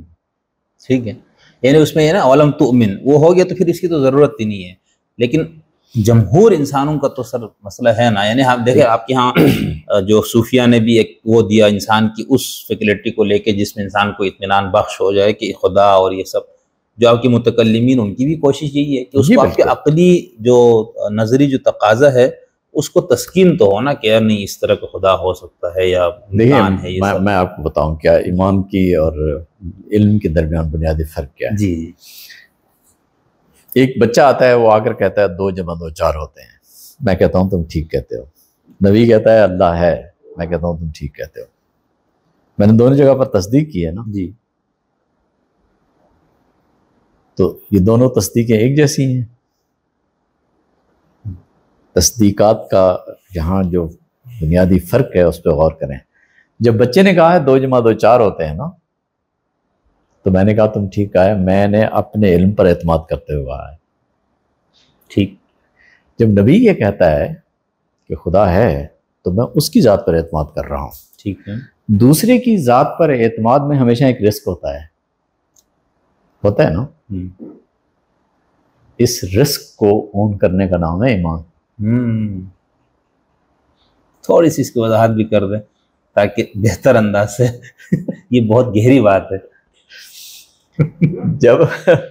جب آپ پھر وہی میں آپ سے گزارش کروں گا، دیکھنا میں نے شروع میں آپ سے پہلے کہا تھا کہ مجھے آپ آسان کرنے کے لیے مت کہیے. نہیں میں بالکل بھی نہیں کہا، اور میں اپنی جہالت بھی آپ سے بار بار وہ کروں گا کیونکہ آپ کی مطلب الحمدللہ اللہ تعالیٰ نے آپ کو بہت نوازا ہے. مجھے آپ سے گفتگو کرتے ہوئے بھی کبھی یہ احساس نہیں ہوا کہ مطلب میں جو گفتگو کر رہا ہوتا ہوں نا تو میرے ساتھ بندہ جو آگے انگیج ہوتا ہے نا تو مجھے محسوس ہو رہا ہوتا ہے کہ وہ چل رہا ہے میرے ساتھ یا نہیں چل رہا. الحمدللہ آپ کے کبھی بھی یہ خیال نہیں آیا کہ آپ میری گفتگو سے کہیں ادھر ادھر، یا میں جس طرف جا رہا ہوں یا جس طرف میں نشاندہی کر رہا ہوں آپ کو سمجھنے میں دقت ہو رہی ہے. نبی کی ذات پر اعتماد جو ہے نا کسی دوسرے کی شخصیت پر اعتماد ہے. میرے جیسا انسان ہے وہ، ٹھیک ہے، مجھے اس ذات پر اعتماد کرتے ہوئے، دوسرے کی ذات پر اعتماد کرتے ہوئے مطلب ایک رسک کا سامنا تو ہمیشہ رہتا ہے نا. رسک تو رہے گا کہ پتہ نہیں یہ بات ٹھیک کہہ رہا ہے یا نہیں کہہ رہا. ٹھیک ہے. یہ جو رسک ہوتا ہے، اس رسک کی مطلب ایک بہت اہم ترین بات یہ ہے کہ اگر آپ نے اس رسک کو ایلیمنیٹ نہیں کیا اپنے شعور سے تو وہ معلومات جو اس کے ذریعے آپ تک پہنچی ہیں وہ معلومات تو ہیں. مطلب یہ تو نہیں تھا کہ ابو جہل سمجھتا نہیں تھا کہ یہ کیا کہہ رہا ہے، محمد صلی اللہ علیہ وسلم کیا کہہ رہے ہیں ابو جہل سمجھ تو رہا تھا وہ، اور ابو بکر بھی وہی کو سمجھ رہا تھا. سمجھنے میں تو کوئی مسئلہ نہیں تھا دونوں کو. ٹھیک. اب مسئلہ کیا تھا؟ مسئلہ یہ تھا کہ ایک بندہ وہ جو کچھ کہہ رہا ہے اس بات کو وہ اون کرتا ہے، اور اس انداز سے اون کرتا ہے کہ وہ اس رسک کو ایلیمنیٹ کر دیتا ہے جو دوسرے کی ذات پر ہوتا ہے. وہ کہتا ہے یار میں یہ ہو سکتا ہے کہ میری آنکھیں دھوکہ کھا رہی ہوں مگر یہ جو کچھ کہہ رہا ہے اس میں فراڈ کا کوئی ایلیمنٹ نہیں ہے. اس کی کیا بنیاد ہے کہ آپ اس بندے پہ اتنا اعتماد کیسے؟ اس کی بنیاد یہ ہے جب دوسرے کی ذات پر اعتماد کیا جا رہا ہوتا ہے نا تو اس کی بہت عامیانہ سطح پر ہے، بہت عامیانہ سطح پر. دیکھیں انسانی دنیا میں، انسانی معاشرت میں دوسروں پر اعتماد کرنا کوئی بڑی بات نہیں ہوتی، ورنہ تو معاشرت ہی نہ رہے. جب میرا یہ اعتماد کہ واقعتاً میری اولاد میری ہی اولاد ہے، میرا بیوی پہ اعتمادی تو اندھا اعتمادی تو ہے نا. میں واقعتاً اپنے باپ کی اولاد ہوں، میرا اپنی ماں پہ اندھا اعتماد ہے. صحیح، کوئی شخص بھی نہیں کہہ سکتا نا. مطلب یہاں تو ایک ایسی چیز ہے نا کہ پریکٹیکلی میری زندگی عبارت ہی اس دنیا میں معاشرت جو ہے وہ اسی اصول پہ کھڑی ہے.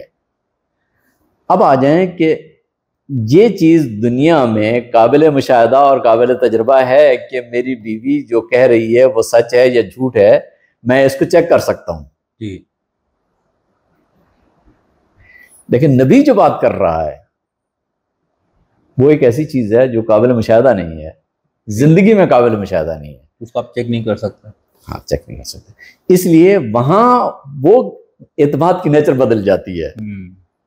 لیکن یہ کہ اعتماد انسانی دنیا میں ایک مطلب فطری عمل ہے. لیکن آپ اس محمد صلی اللہ علیہ وسلم نامی ایک عرب اس شخص پہ جس پہ قرآن نامی کوئی کتابوں پہ اس پہ اتنا مطلب آپ دوسرے پہ کریں نا. اب ہمارے ہندوستان میں جو انبیاء آئے ہیں یا جو جنہوں نے دعوت دی ان پہ کیوں نہیں ہے؟ آپ اسی شخص پہ وہ کس سورس سے آپ کو یہ پتہ لگا کہ یار یہ بندہ جو بات کر رہا ہے مجھے اس پہ اتنا اعتبار ہے؟ دیکھیں کسی سورس سے اگر مجھے یہ پتہ چل جائے کہ یہ بندہ سچ کہہ رہا ہے، اگر کسی سورس سے مجھے یہ پتہ چل جائے کہ یہ بندہ سچ کہہ رہا ہے تو پھر آپ ایک بار ایمان بالغیب کے سامنے پھر آپ نے کوشچن اٹھا دیا. بالکل. میں یہی تو آپ کو گزارش کرنا چاہ رہا ہوں کہ جس ذات پر میں اعتماد کر رہا ہوں اس ذات پر اعتماد ایک تو یہ کہ انسانی رویوں میں سے ایک انسانی رویہ ہے، اس کو کوئی مسئلہ نہیں. ٹھیک ہے. دوسرا یہ کہ جس وقت آپ یہ کہ کس سورس سے آپ اس کی تصدیق کرتے ہیں. میں اگر اس سچ کو کسی سورس سے جسٹیفائی کر سکتا ہوں تو میں وہی تو فرق بتا رہا ہوں. علم اور ایمان میں بنیادی فرق ہی یہ ہے. رہ گیا یہ مسئلہ کہ میں اس کے مطلب محمد صلی اللہ علیہ وسلم کے بعد کسی دوسرے پہ اعتماد نہیں کرتا، تو اس وجہ سے کہ میں اس پہ ذات پر اعتماد کر رہا ہوں. میرا ورنہ اس کو جھوٹا کہنے کا بھی میرا اپنا ذاتی ادراک نہیں ہے کہ یہ جو کچھ کہہ رہا ہے جھوٹ کہہ رہا ہے. نہیں بس اس سطح پہ آ کے کون سا انسان ہے جو یہ سب سمجھے گا نا. مطلب جو ہم 98% جو پیدائشی لوگ ہیں وہ تو اس وجہ سے ہے.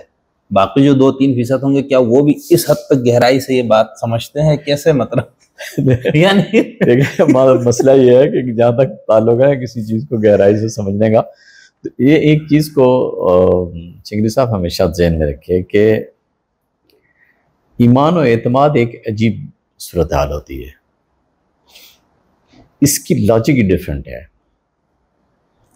آپ کیونکہ اس پورے لٹریچر سے اور پورے اس کلچر سے گزرے ہوئے ہیں، اس لیے آپ کو سمجھنا مشکل نہیں ہے. ایمان لانے سے پہلے ایمان انسان کا ذاتی فیصلہ ہے، پرسنل ڈیسیجن ہے. Is it right؟ کہ میرے اختیار میں ہے، میں چاہوں تو ایمان لے آؤں، نہ چاہوں تو نہ لے آؤں. ایک بار ایک شخص کوئی ایمان لے آتا ہے، آپ دیکھیں گے وہ ایک دم بدلے گا، کہے گا کہ یہ میرا پرسنل ڈیسیجن نہیں ہے، میرے اللہ کی مہربانی ہے مجھ پر. صحیح. یہ ایک عجیب صورتحال ہے کہ مطلب اس کو سزا جزا بھی اس کے پرسنل ڈیسیجن پہ ہونی ہے، اس کے پرسنل ڈیسیجن پہ ہونی ہے. لیکن جیسے ہی وہ ایمان لے آئے گا، واقعتاً اگر ایمان لے آیا تو وہ اب کیا کہے گا کہ یہ میرا پرسنل ڈیسیجن تھا؟ وہ کہے گا نہیں، یہ اللہ کی مہربانی ہے، اللہ نے مجھ پہ مہربانی کی ہے اور میں ایمان لے آیا ہوں. اور اس معاملے میں جو واقعتاً پوری دقت اور پورے شعور کے ساتھ اس معاملے کی طرف جب متوجہ ہوتے ہیں تو وہ ایک بہت حیران کن مرحلہ آتا ہے. دیکھیں، کسی جھوٹے نبی پر یعنی سچے نبی پر ایمان لانا جس طرح واجب ہے، ایمانی نقطہ ایمان لانے کی بات کر رہا ہوں، جس طرح سے ایمان لانا واجب ہے، بے عین ہی اسی طرح سے جھوٹے نبی کی تکذیب واجب ہے. ٹھیک رائٹ؟ اور جھوٹے اس پر ایمان بھی ایمان بالغیب ہے اور اس کی تکذیب بھی تکذیب بالغیب ہے. اور اگر میں اس یعنی ایمان بالغیب ہے، مجھے اس کو مطلب مجھے ادراک نہیں ہے، میں اگر جھوٹے نبی کی تصدیق کرتا ہوں تو بھی اس کا وبال میرے سر پر آئے گا، باوجود اس کے کہ مجھے ایمان بالغیب لانا ہے اس پر. ٹھیک، یعنی مطلب جو ایمان کی لاجک جب آپ اس لاجک میں آتے ہیں نا، تو وہاں آ کر پرابلم ہی یہ کھڑی ہوتی ہے کہ آپ کو جو ادراک چلا آ رہا ہے نا پہلے سے، اس ادراک میں انہوں نے سب سے پہلی جو رکاوٹ پیدا کی ہے وہ تھی یہ کہ جو آپ کا شعور ایمانی تھا وہ بالواسطہ ادراک کا حامل تھا. متکلمین نے کہا کہ نہیں، ہم ثابت کر سکتے ہیں اس کو. ایسا ہی اب انہوں نے عقل کو ذریعہ بنایا. جیسے ہی صوفیہ آئے تو انہوں نے کہا پائے استدلالیاں سخت بے تمکین ہو. اب کیا ہے؟ اب دید دوست چاہیے. اب اگر آپ غور کریں نا تو محمد صلی اللہ علیہ وسلم پر عدم اعتماد کی چغلی جیسے متکلمین ہیں، یہی صوفیہ میں بھی ہو رہی ہے. وہ انسان کی تسلی کے لیے تو کر رہے ہیں نا، ان کا کوئی اور تو وہ نہیں بیچاروں کا. میرے بھائی، انسان کی تسلیوں میں ایک تسلی یہ بھی ہے کہ محمد صلی اللہ علیہ وسلم پر آپ غیر مشروط اعتماد کریں، تسلیوں میں سے ایک بڑی تسلی یہ بھی ہے، اسے آپ ایک تسلی کے طور پر کیوں نہیں قبول کر رہے؟ محمد صلی اللہ علیہ وسلم پر اعتماد کو ایک تسلی کے طور پر کیوں نہیں قبول کرتے آپ؟ میں اسے کیوں نہ کروں؟ میں دنیا میں کرتا ہوں. نہیں تو دیکھیں، چلے اب کوئی اور نبی کے بندہ کہتا ہے حضور سے پہلے تو نبوت ختم نہیں، لیکن اس کے بعد تو آپ چلو یہ کہیں گے کہ چونکہ ہو گیا اعلان تو اب میں کسی اور نبی کو ماننے کا مکلف بھی نہیں ہونا. لیکن جو لوگ یہ بات نہیں مانتے، یا حضور سے پہلے بھی اگر کوئی ایسا شخص تھا جس نے اس طرح کی بات کی، تو کوئی تو معیار ڈاکٹر صاحب ہونا چاہیے نا اس کی تعلیم کو پرکھنے کا، کہ بھئی یہ خدا کی طرف سے ہونے کے نمائندے کا جو یہ دعویٰ کر رہے ہیں، مطلب یہ تو پھر میں اٹھ کے آپ کو کل کہہ دوں کہ میں نبی ہوں، تو آپ اس پہ بھی کوئی بندہ ایمان لے آئے. دیکھیے میری بات سنیں، میں صرف اس چیز کو سمجھنے کے، سوری میں سوال کو دوہرا اس لیے رہا ہوں. نہیں میں آپ کو عرض کرتا ہوں، آپ میرے انسان ہونے پہ اعتماد کریں، ٹھیک ہے، بحیثیت انسان کے میں اگر اس میں اطمینان محسوس کرتا ہوں جی کہ پیغمبر علیہ الصلوۃ والسلام کی ذات پر ایمان بالغیب میرے لیے اطمینانوں میں سب سے بڑے لیول کا اطمینان ہے، ٹھیک ہے، تو میرے اس اطمینان کو آپ اپنے تصور انسان میں کوئی جگہ دیں. میں صرف یہ عرض کرنا چاہتا ہوں، آپ میرے اس اطمینان کو کوئی جگہ دینے کے لیے تیار نہیں ہیں. مجھے اس پر اعتراض ہے. نہیں ہم جگہ اس لیے نہیں دے رہے نا کہ آپ کوئی پیمانہ نہیں بتا رہے نا کہ اس شخص کے، جیسے میں نے آپ کو کہا کوئی بھی بندہ اٹھ کے کہے گا نا کہ خدا نے مجھے یہ کہہ دیا یا میں اللہ کی طرف سے ہوں، تو اس کے لیے کوئی آپ کہہ رہے کہ میرے مطلب کوئی بھی شخص آ کر کہہ دے کہ میں خدا کی طرف سے آیا ہوں، جی مجھے اس کو سچا یا جھوٹا ماننے کا اختیار ہے نا؟ وہ تو ہے نا وہ ٹھیک اختیار. ہے. میں آپ کو عرض کر رہا ہوں کہ میں اپنا یہ اختیار اپنی بنیاد پر استعمال نہیں کر رہا، یا تو میں اپنے کسی معیار پر یہ کر رہا ہوتا نا. میں تو کہہ رہا ہوں کہ میں اس بالواسطہ معلومات کی بنیاد پر اس کا انکار کر رہا ہوں جو محمد صلی اللہ علیہ وسلم پر میرے اعتماد نے مجھے دی ہے. صحیح. اب اگلا مرحلہ ہے کہ آپ اس معیار کو بطور معیار کے کیوں قبول نہیں کر رہے؟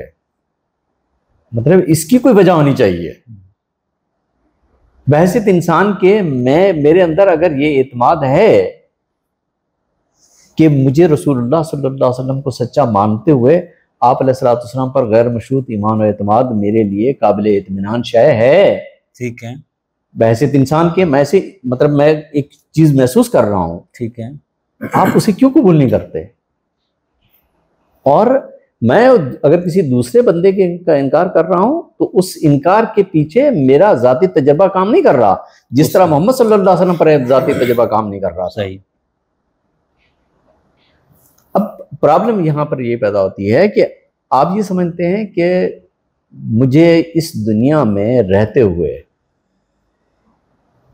الوہی معیارات میں کسی نہ کسی درجے میں کوئی انٹرپشن کر رہی ہیں جس میں شریک ہو سکوں اور میں ایک مشترکہ سٹینڈرڈ بناؤں جو خدا کی طرف سے اور میری طرف سے دونوں کی طرف سے ایک کامن سا ہو جائے. تو یہ کامن سٹینڈرڈ جو ہے نا، جو مطلب جوائنٹ وینچر ہو، تو وہ بندے اور خدا کے درمیان نہیں ہو سکتا. اور وہ ساری کوششیں یہی ہے متکلمین کی بھی اور بالکل صوفیاء کرام کی بھی. کہیں بھی آپ کو مطلب یہ ایک بہت عجیب سی بات ہے کہ خود ایمان بالغیب، رسول اللہ صلی اللہ علیہ وسلم پر ایمان بالغیب ریلیجس ایکسپیرینس میں یہ سب سے بڑا ایکسپیرینس ہے، یعنی سب سے بڑا ریلیجس ایکسپیرینس اٹ سیلف ایک ایکسپیرینس ہے. یار میں کسی ایک دوسرے بندے پر اعتماد کر رہا ہوں اور اتنا بڑا اعتماد کر رہا ہوں، تو یہ ریلیجس ایکسپیرینس کیوں نہیں ہے؟ ایسا ہی ابھی اسے ریلیجس ایکسپیرینس کے طور پر کیوں نہ لیا جائے؟ جب آپ پیغمبر علیہ الصلوۃ والسلام کے بعد کے دور کو دیکھتے ہیں نا، مابعد دور میں، اس میں ہوا یہ ہے کہ کسی نہ کسی لیول پر کسی نہ کسی کو اس ایمان و اعتماد میں شامل کرنا ضروری ہو گیا تھا. اب وہ جب شامل کرنا شروع ہوئے تو پھر کہیں نہیں رکے. اور پھر کیوں، اگر کسی واقعہ میں کسی دوسرے کو شامل کرنا ہے تو پھر مطلب یہ کیا کہ عیسائی کیوں اور یہودی کیوں اور ہندو کیوں، کوئی بھی ہو، پھر کیوں مطلب کسی پر قدغن کیوں لگا رہ سکتے ہیں آپ؟ یہ ایک مطلب بنیادی چیز ہے جس کی طرف متوجہ ہونا ضروری ہے۔ ایسا میں بہت معذرت سے اس پہ ایک اور میرے ذہن ابھی الجھن ایک آخری وہ یہ ہے کہ جس تصور کے مطابق آپ نے حضور صلی اللہ علیہ وسلم پہ اعتماد اور اس کی بنیاد پہ آپ نے باقی سب چیزوں کو تسلیم کیا ہوا ہے، تو پھر دعویٰ تبلیغ وغیرہ کا تو تصور ختم ہو گیا۔ کیوں؟ کیونکہ میں کہتا ہوں میں حضرت بابا گرو نانک کو وہ مانتا ہوں جو آپ محمد صلی اللہ علیہ وسلم کو مان رہے ہیں، حالانکہ ان دونوں کے نتائج میں یا ان کی تعلیمات کے تصور کے مطابق جو چیزیں خبریں آ رہی ہے یا مجھے ملی اس میں تضاد بھی ہے، فرق بھی ہے۔ یا میں کسی اور شخص کو بارے میں کہتا ہوں، چلو میں مرزا صاحب کا نام نہیں لیتا ہوں کیونکہ وہ تو خود ان کی چھاتی کے اس میں ہونے کا لمبردار ہے، تو اس طرح اور جیسے ہم ہندوستانی اپنی روایت میں، تو میں اس پہ بھی اسی طرح میرا اندھا اعتماد ہے۔ تو آپ مجھے تبلیغ نہیں کریں گے کہ نہیں بھائی اس پہ اندھا اعتماد چھوڑو، اس پہ آ کے اعتماد کرو، یہ تبلیغ آپ کریں گے نا؟ جی ہاں، یہ بے معنی ہوگا۔ میں اس بات کو مطلب مجھے آپ کے اس موقف کو قبول کرنے کے لیے پہلی بات یہ ہے کہ مجھے اپنی پوزیشن ضرور چھوڑنی پڑے گی۔ اچھا، کہ میں محمد رسول اللہ صلی اللہ علیہ وسلم پر جو ایمان اعتماد رکھتا ہوں، اس ایمان و اعتماد کی کوئی اور مثالیں بھی میں اپنے پاس رکھتا ہوں۔ ٹھیک، صحیح۔ میرا شعور اس طرح کا کوئی ایمان و اعتماد نہیں رکھتا، صحیح۔ وہ اپنی نیچر کے اعتبار سے بہت متعین مشخص قسم کا اور بہت منفرد قسم کا ایمان و اعتماد ہے۔ دنیا میں کوئی بھی شخص کسی پر بھی کوئی اعتماد رکھتا ہو، میں اسے وہاں اپنے پیرلل کھڑا کر دوں تو در حقیقت آپ میرے اس ایمان و اعتماد کی اس ماہیت کو چیلنج کر رہے ہیں جسے میں لے کے کھڑا ہوں۔ گرو نانک صاحب پر، مرزا صاحب پر، عیسائی رام چندر پر یا کسی اور پر، جو بھی کوئی شخص جس پر اعتماد رکھتا ہے، اسے انٹل انلیس کہ آپ مجھے اس پوری صف میں نہ کھڑا کریں جس صف میں میں اپنے آپ کو کبھی شامل نہیں کرتا، اس وقت تک آپ کا یہ سوال نہیں بنے گا۔ ونس اگین آپ پھر میرے اس اطمینان کو قبول کرنے کو تیار نہیں ہیں، جس اطمینان کے لیے میں آپ کو بار بار گزارش کرتا ہوں کہ اسے میرا اطمینان کی ایک حیثیت دیں۔ آپ اسے جمہوریت کے لیول پر لا کر تمام انسانوں کو ایک سطح پر کھڑا کر دیتے ہیں۔ میں تمام انسانوں کو ایک سطح پر کھڑا کروں گا اور اس انسانوں میں فرق کروں گا اس بنیاد پر کہ محمد صلی اللہ علیہ وسلم کو مانتے ہیں یا نہیں مانتے۔ صحیح۔ آپ کہہ رہے ہیں نہیں، محمد صلی اللہ علیہ وسلم کے ساتھ اور لوگوں کو بھی کھڑا کریں، تو فنڈامنٹلی تو آپ میرے اس پوزیشن کو ہی ہٹ کر رہے ہیں نا، جس پوزیشن پہ میں اپنے آپ کو بتا رہا ہوں آپ کو۔ آپ کہہ رہے ہیں کہ میں محمد صلی اللہ علیہ وسلم اور غلام احمد قادیانی کو اور گرو نانک کو، رام چندر کو اور کرشن مہاراج کو، ان سب کو ایک لائن میں کھڑا کروں۔ آپ نہ کریں، میں جیسے اس گرو نانک کو اسی طرح اعتماد کر کے مان رہا ہوں، اور آپ مجھے کہتے ہوئے میں اس کو دین اسلام کی تبلیغ کرتا ہوں۔ آپ میری تبلیغ کے حوالے سے بات کریں گے تو میں تو یہی تبلیغ آپ کو کر رہا ہوں کہ یہ ایمان و اعتماد ایک ایسی چیز ہے جس میں محمد صلی اللہ علیہ وسلم کے پیرلل کسی کو کھڑا کرنا ممکن نہیں ہے۔ میں تبلیغ یہ کر رہا ہوں، مطلب جس تبلیغ کی بات آپ تبلیغ یہ سمجھنا ہے کہ میں اسلام کی تبلیغ کرنے کی کوشش کر رہا ہوں، اور اسلام کی تبلیغ میں اس طرح سے کروں گا کہ جناب کلمہ پڑھو اور یہ کر لو ورنہ شہید ہو جاؤ، اور تو یہ نہیں کر رہا میں اگر ویسے مسلمان کے ساتھ بات کروں گا تو اسے یہی کہوں گا صحیح کہ مسلمان کو اس پر ایمان و اعتماد کہ محمد صلی اللہ علیہ وسلم جس صف محمد صلی اللہ علیہ وسلم جہاں کھڑے ہیں وہ صف نہیں ہے۔ صحیح۔ میں اسے صف میں اگر انبیاء کی بات کر رہا ہوں تو اس لیے کہ انہوں نے فرمایا ہے کہ انبیاء پہلے بھی آئے ہیں، تو میں قبول کرتا ہوں ان کی۔ آپ یہ چاہتے ہیں کہ میں ایک ایسے لیول پہ لے آؤں جہاں میں کسی نہ کسی درجے پہ ایک سیکولر پوزیشن اختیار کروں، اور اس سیکولر پوزیشن میں میں اپنے آپ کو جسٹیفائی کرنے کے لیے کوئی معیار بناؤں؟ نہیں۔ محمد صلی اللہ علیہ وسلم کے پیرلل کسی کو کھڑے کرنے کی، آپ ہو یا کوئی بھی شخص ہو جو بھی کوئی مطلب کھڑا کر رہا ہے، وہ جانتا ہے، وہ جانے اور اس کو خدا جانے. میں کبھی بھی اس پوزیشن کو قبول کرنے کو تیار نہیں ہوں، اس لیے کہ میرا ایمان ہی نہیں رہتا. میرا ایمان باقی بچے گا تو میں کوئی بات کروں گا. تبلیغ تو میں تب آپ کو کروں گا نا جب میرا ایمان بھی باقی بچے گا. میرا ایمان ہی نہ رہے تو میں تبلیغ کس بات کی کروں گا آپ کو. پہلے آپ میری پوزیشن کو ریڈیوس کریں، اس کی ریڈکشن کریں اس طرح سے کہ وہ پوزیشن اپنی جگہ پر رہے ہی نہ، تو میں آپ کو تبلیغ کس بات کی کروں گا. صحیح. یہ ہے مطلب بنیادی فرق جو اس کے اندر. بہت شکریہ ڈاکٹر صاحب. اچھا سر یہ بتائے کہ میں نے پہلے بھی اس پہ ایک بات کی تو کچھ دوستوں کا یہ تھا کہ بھائی یہ میں نے یہ کہا تھا کہ جو فلسفے میں جو ہم کہتے ہیں نا کہ فلسفی خدا کو مانتے ہیں تو اس کو آپ دین کا جو خدا ہے اس سے بالکل الگ چیز ہے متضاد. تو اس میں 2-3 ایسے بنیادی نکات جس میں آپ یہ بتا سکیں کہ بھائی جو جتنے فلسفیوں نے خدا کی بات کی یا روح مطلق کی بات کی وہ جو نبیوں نے خدا کی بات کی اس میں بنیادی فرق کیا ہے. یعنی ہم فلسفیوں کو تو اس طرح نہیں ہے نا کہ وہ خدا کا وہ تصور پیش کر رہا ہے اپنی عقل سے فکر سے جو دین میں یا پیغمبروں نے پیش کیا. تو بنیادی کیا چیزیں ہوں گی جس میں ہم فرق رکھیں گے؟ فلسفیکلی جب آپ خدا کا تصور کرتے ہیں نا تو اس کے اندر آپ کی پہلی کوشش یہ ہوتی ہے کہ کوئی ایسی صلاحیت یا کوئی ایسی ایٹریبیوٹس صفت اس کے اندر پیدا نہ ہو جو کسی لیول پر ایک دوسرے سے ٹکراتی ہو. ٹھیک. کیونکہ وہ کنسیپچولی مجھے اس کو جسٹیفائی کرنا ہے. صحیح. کنسیپچول جسٹیفیکیشن میں سب سے اہم ترین بات ہوتی ہے کہ وہ باہمی تناقض سے پاک ہو. ٹھیک. اب جتنے بھی فلسفی بات کریں گے وہ ہمیشہ کسی نہ کسی لیول پر جہاں کہیں انہیں وہ تناقض نظر آئے گا اس تناقض کو رفع کرنے کی کوشش کریں گے. مطلب ماواد و طبیعت میں جتنی بھی میٹا فزکس ہیں آپ پڑھیں گے نا تو میٹا فزکس میں آپ پڑھتے ہوئے آپ کو محسوس ہوگا کہ یار یہ فلاں مقام پر اس نے یہ بات کی ہے اور اب یہ بات کر رہا ہے تو یہ ایک تناقض پیدا ہو رہا ہے. تو مطلب کسی فلسفی کے سسٹم آف تھاٹ میں تناقض کی نشاندہی اس وقت ہوتی ہے جب اس کا فکر اپنے سسٹم میں کوئی ایسی کنٹرڈکشن پیدا کر دے جو اس کے اپنے مقدمات سے نہ کھاتی ہو، مطلب کمپیٹیبل نہ ہو اس کے ساتھ. جہاں تک تعلق ہے اس کا انبیاء نے جو مطلب وہ اللہ خدا کے متعلق بتایا ہے، پہلی بات یہ ہے کہ انبیاء کے لیے یہ مسئلہ ہی نہیں تھا کیونکہ انبیاء نے تو بات پہنچانی تھی وہاں. اور اس خدا کو جسے انبیاء نے جن کا پیغام رسی ملا اور انہوں نے آگے پہنچایا، اس خدا کے لیے یہ مسئلہ نہیں تھا کہ وہ متضاد صفات کا حامل ہے یا نہیں ہے.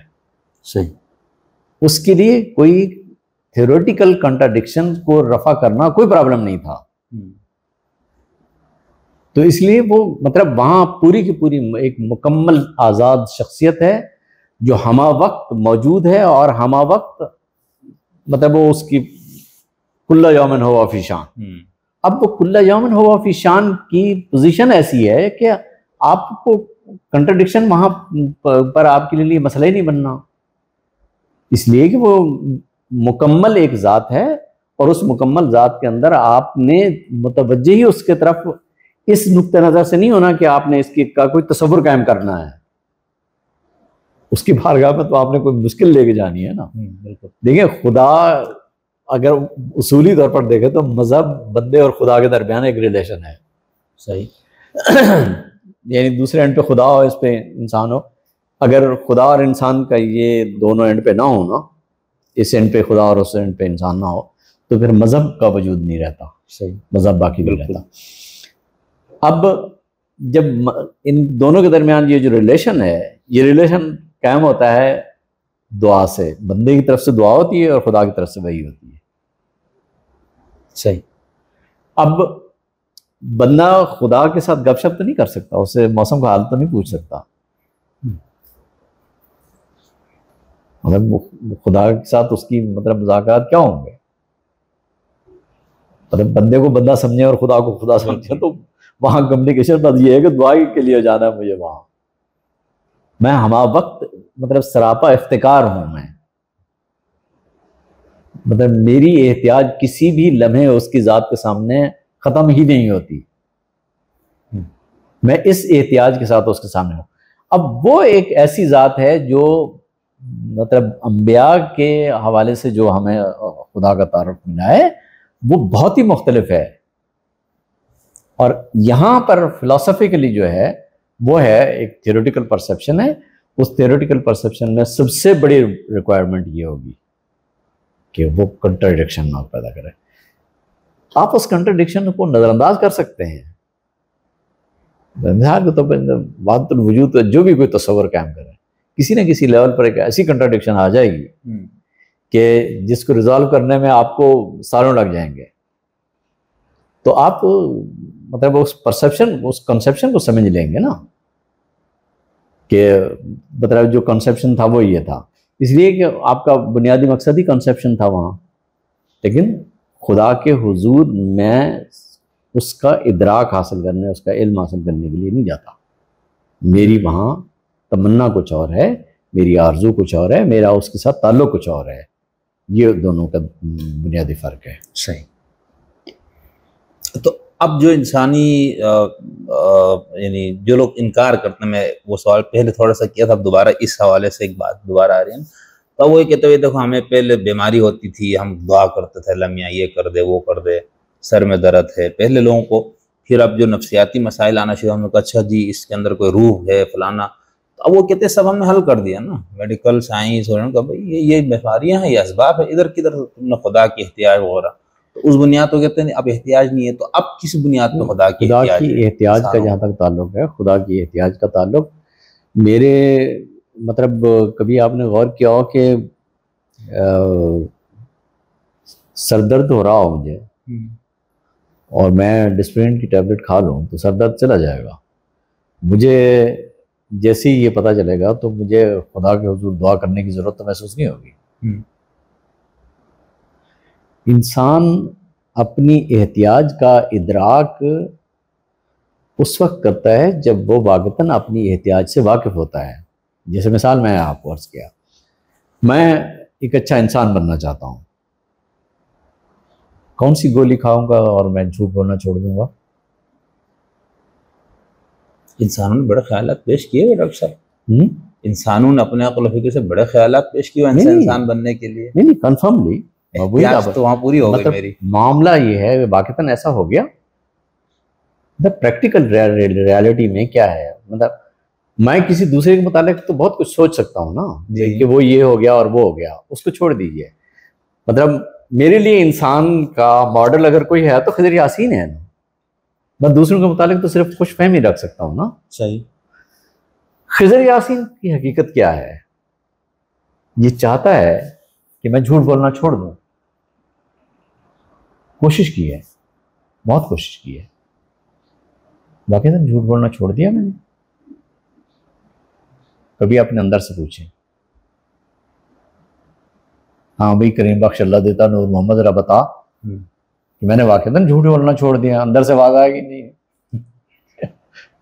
دنیا کو دھوکہ دینا اور بات ہوتی ہے، تمہیں پتہ ہے کہ جھوٹ بولنا چھوڑا نہیں ہے، کہیں نہ کوئی فراڈ رہ جاتا ہے. صحیح. میں اپنی ذات کے اندر جن احتیاجات سے واقعتاً دو چار ہوں وہ تو کسی طور سے بھی حل ہونے کو نہیں ہے. صحیح. فرض کریں میں یہ چاہتا ہوں کہ میں علم حاصل کروں، ہر شے کا علم حاصل کروں، کتنا کچھ کر سکتا ہوں. میں آپ کو بتایا جیسے اخلاقی اعتبار سے میں یہ چاہتا ہوں کہ دنیا کا کوئی شخص بھی ایسا نہ ہو جو کسی دوسرے کو تکلیف پہنچائے. ٹھیک ہے، ایک ایسا معاشرہ وجود میں آ جائے. عملاً کیا ہے اور کون سا قانون ایسا ہے جو ایک ایکسٹرنل نیسیسٹی خارجی جبر ہونے کے ناطے انسان کو اس زیادتی سے بچا سکتا ہے؟ قانون کا نفاذ ہمیشہ ایک خارجی جبر ہوتا ہے. بالکل. اور ظلم اور زیادتی خارجی جبر نہیں ہے،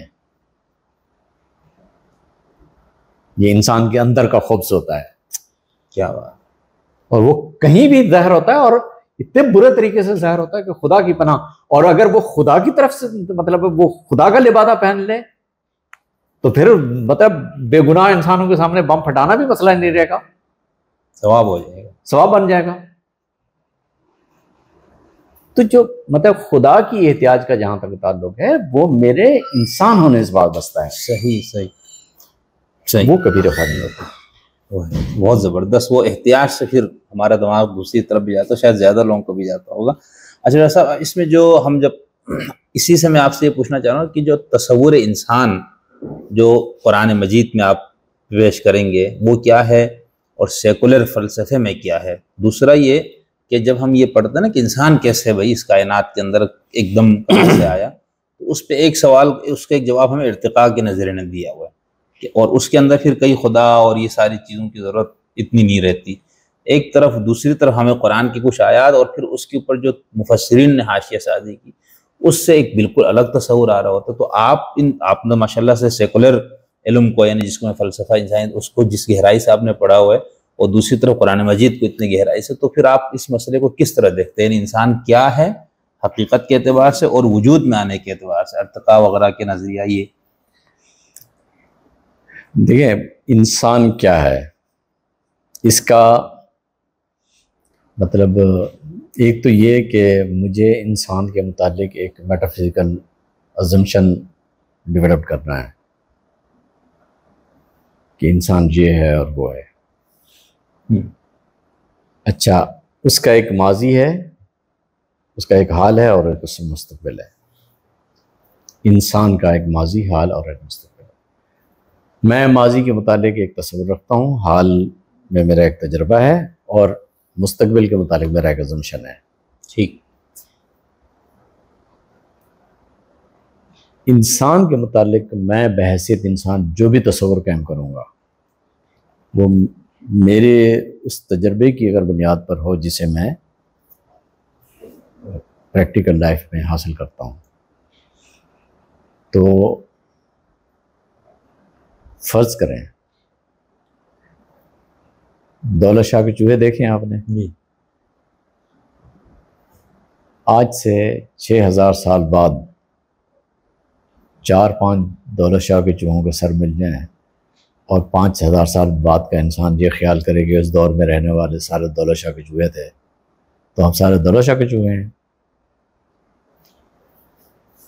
وہ محاورتی زبان میں تو ایسے ہے زیادہ تر، لیکن حقیقی مفہوم میں ہم نہیں کہہ سکتے. خیر جی. وجہ کیا ہے؟ وجہ یہ ہے کہ انالوجی جسے کہتے ہیں، جسے قیاس کہتے ہیں، دنیا کی سب سے ناقص ترین ریزننگ اگر کوئی ہے نا تو قیاس ہے. مماثلتوں کی بنیاد پر کسی حکم کو وضع کرنا ناقص ترین ریزننگ ہے. بالکل. اس لیے ماضی کے متعلق میری جتنی بھی معلومات ہیں انسان کی وہ ساری کی ساری مماثلتوں کی بنیاد پر ڈیولپ ہوئی. ٹھیک ہے. حال میں صورتحال یہ ہے کہ میں انسانوں کو مختلف حالات میں دیکھتا ہوں، مختلف کلرز میں ہیں، مختلف سوچیں ہیں، مختلف میرے سامنے ایک ہر جگہ ایک سماج کا ایک تصور بھی موجود ہے. کہیں انسان ترقی یافتہ ہیں تمدنی اعتبار سے، کہیں پست ہیں، کہیں اچھے ہیں، کہیں برے ہیں، مطلب ہر طرح کے لوگ دنیا میں ہر معاشرت کے اندر اس طرح کا موجود ہے. میں انسان کے متعلق اگر ایک تصور قائم کرنا چاہتا ہوں تو میرے پاس صرف اتنی زیادہ ڈیولپ مطلب سٹیز ہیں، اتنی زیادہ کثرت ہے، تو میں انسان کا تصور جس بنیاد پہ بھی قائم کرنا چاہوں، اپنے تجربے کی جس بنیاد پہ بھی قائم کرنا چاہوں، مجھے کسی حتمی نتیجے پہ پہنچنے میں خاصا تردد ہوگا. یعنی ماضی کے متعلق میں نے آپ عرض کیا کہ ماضی کی جتنے بھی تصورات ہیں وہ سارے کے سارے مماثلتوں کی بنیاد پر ہیں، اور مماثلتوں کی بنیاد پر کوئی بڑا فیصلہ نہیں ہو سکتا. جناب وہ کہہ رہے رجم بالغیب ہے وہ زیادہ تر. جی. اور حال کی صورتحال یہ ہے کہ اس قدر کثرت ہے مطلب انسانوں میں، انسانوں کی طبیعتوں میں، مزاجوں میں، ان کی پسند ناپسند میں، ہر لحاظ سے، مطلب وہ بولنے میں اٹھنے میں، کلچر میں، کیا کیا چیزیں ہیں جو ان سب کے ہوتے ہوئے میں انسان کے متعلق بحیثیت نوع انسان جی کسی ایسے حتمی فیصلے پہ پہنچوں جس سے نوع انسان کی حتمیت طے ہو جائے، یعنی نوع انسان اس طرف تصور ہو اور ادھر فیکچر ریالٹی ہو، ٹھیک ہے، اور ان میں مسئلہ مطلب ان دونوں کے درمیان کوئی ہم آہنگی پیدا ہو جائے. اس کا ایک بہت بڑا مسئلہ ہوتا ہے. صحیح. میں آپ کو مطلب وہ پرابلم بتا رہا ہوں جو فیکچوئل ریالٹی میں ایگزسٹ کر رہا ہے. صحیح. مستقبل کے متعلق میں ازمپشن جتنی بھی کروں اس کے متعلق مجھے کچھ بھی مطلب میں نہیں جانتا کیا ہونا ہے کیا نہیں ہونا. مطلب کل تک کیا ہو جائے گا، انسان نے کیا بن جانا ہے، اس کے متعلق بھی میرے پاس صرف ایک لمحہ ہے جو اس وقت ایگزسٹ کر رہا ہے، جس کے متعلق میں کوئی فیصلہ کرنا ہے مجھے کہ یار انسان یہ ہے. تو اس کا سب سے بہترین حل یہ ہے کہ میں بجائے دوسروں کو دیکھنے کے میں کیوں نہ اپنے آپ کو دیکھوں اور دوسروں کو اپنے جیسا انسان سمجھوں، اور اپنے آپ پہ جو حکم لگاؤں وہی میں انسانوں کے لیے حکم کروں. بات سمجھ رہے ہیں نا؟ مطلب انسان ہونے کے ناطے میرے لیے مطلب انسان ہونے کا معیار میرا اپنا وجود ہے نا. ٹھیک ہے. میرا پرابلم یہ ہوتا ہے کہ میں جب دوسرے انسانوں کو دیکھتا ہوں یا تو اپنے آپ سے بہت اوپر لے جاتا ہوں یا اپنے آپ سے بہت نیچے لے جاتا ہوں. صحیح. اپنے جیسا دیکھنے کے لیے تیار نہیں ہوتا. مطلب یہ ایک المیہ ہے نا. ٹھیک ہے، بالکل. لیکن یہ سب سے بہتر معیار یہ ہوتا ہے کہ میں دوسرے انسانوں کو اپنے جیسا انسان سمجھوں اور میں اپنی ذات پر جو فیصلہ کروں وہی دوسرے انسانوں کے لیے فیصلہ کروں. میں سمجھوں کہ وہی ویلڈ ہے. میں فرض کریں جیسے مثال کے طور پر میں نے آپ سے کہا علم کے متعلق، میں نے کہا کہ وہ خیال نہیں ہے. دنیا کا کون سا انسان ہے آپ فرض کر کے بتائیں جو یہ سمجھتا ہو کہ خیال اور علم ایک شے ہے؟ نارمل انسانوں میں آپ کو کوئی انسان ایسا نہیں ملے گا. صحیح. میں کہتا ہوں کہ رائے علم نہیں ہوتی، رائے علم نہیں ہوتی. کون سا انسان ایسا ہے جو یہ کہے گا کہ نہیں رائے بھی علم ہوتی؟ اب سب سے بہتر معیار اگر کوئی ہے تو انسان کے لیے میں خود ہوں. اپنے متعلق فیصلہ کیجئے سوچ سمجھ کر، اور اسے ہی دوسرے انسانوں کے لیے معیار بنائیے. لیکن قرآن کا کیا تصور ہے انسان؟ میں اس مفہوم میں یہ پوچھ رہا تھا نا، یعنی کوئی روح خداوندی جس کی ہم بات کرتے اس میں ہے، یا یہ بس اسی فزیکل مادی دنیا سے باقی مخلوقات کی طرح وجود پذیر ہوئی؟ تو دیکھنا رہا اگر ان دونوں تناظر میں دیکھا جائے تو وہ فرق نہیں پڑے گا. یعنی جیسے ہم ڈارون کے نظریے کو لیتے، پھر اس کے اوپر مارکس نے اپنا تصور دیا انسان کا، فرائیڈ کا اپنا وہ ہے. یعنی ہم ان کو دیکھا تو وہ انسان تو ایک حیوانی، اس سے بس ایک ارتقاء ہے، اس سے کچھ بہتر ہے، اس کے اندر تخلیق کر سکتا ہے، تخیل بلند ہو سکتا ہے، فلاں فلاں. باقی تو کچھ بھی نہیں رہتا آگے نا کہ انسان ٹھیک ہے معاشرے کو چلانے اور اس کے لیے بندے کو یہ اچھے اخلاقی صفات اس میں ہونی چاہیے. لیکن میں اس مفہوم میں پوچھا کہ تو قرآن جب آپ کو انسان کا تصور دیتا تو کیا کوئی خدائی وہ ہے ہم نہیں؟ اس کی مطلب اگر آپ نے قرآن مجید کے نقطہ نظر سے دیکھنا ہے نا تو قرآن مجید نے انسان کا جو تصور بتایا ہے نا، جی، وہ اس کی ایک انسان کی ایک فطرت ہے جو بالفعل فطرت ہے، بالفعل فطرت ہے، ایکچوئل نیچر ہے. وہ فطرت ہے جس میں انسان اور حیوان میں کوئی فرق نہیں ہے. زین للناس حب الشہوات من النساء والبنین والقناطیر المقنطرۃ من الذهب والفضة والخیل المسومۃ والانعام والحرث ذلک متاع الحیاۃ الدنیا. انسان کی بالفعل فطرت میں سب کچھ موجود ہے اسی طرح سے جیسے باقی حیوانات میں ہے. صحیح. بالفعل فطرت میں انسان میں اور حیوان میں کوئی فرق نہیں ہے سوا جسمانی ساخت کے. ٹھیک ٹھیک. قرآن مجید یہ فرماتا ہے کہ انسان کے پاس انسان کی ایک اور فطرت بھی ہے جو پوٹینشل ہے، بالقوہ ہے. صحیح. اس بالقوا فطرت نے اسے مطلب ایک مختلف مخلوق کے طور پر کائنات میں ایک ذمہ دار مخلوق کے طور پر ہوتا ہے. اس میں کوئی پانچ چھ چیزیں بتائی ہیں. مثال کے طور پر جیسے فرمایا الست بربکم قالوا بلا. اب یہ کسی فرد واحد خود خطاب نہیں ہے، اقرار ربوبیت، رب کی ذات کا اقرار، کوئی رب ہے میرا جو اس کا میں اقرار ربوبیت. الست بربکم قالوا بلا. دوسرا ہے فجور اور تقوی کا امتیاز، اچھائی اور برائی کا امتیاز بالفعل موجود ہے اس کے اندر، بالقوا موجود ہے. فَأَلْهَمَهَا فُجُورَهَا وَتَقْوَاهَا. تیسری چیز ہے کہ انسان اس دنیا میں ایک ذمہ داری کے ساتھ آیا ہے. إِنَّا عَرَضْنَا الْأَمَانَةَ عَلَى السَّمَاوَاتِ وَالْأَرْضِ فَأَبَيْنَ أَن يَحْمِلْنَهَا وَأَشْفَقْنَ مِنْهَا وَحَمَلَهَا الْإِنسَانُ انه كان ظلوما جهولا. یہ کہ انسان اس دنیا میں ایک ذمہ داری لے کے آیا ہوا ہے، بالقوا اس کے اندر ذمہ داری کے ساتھ آیا.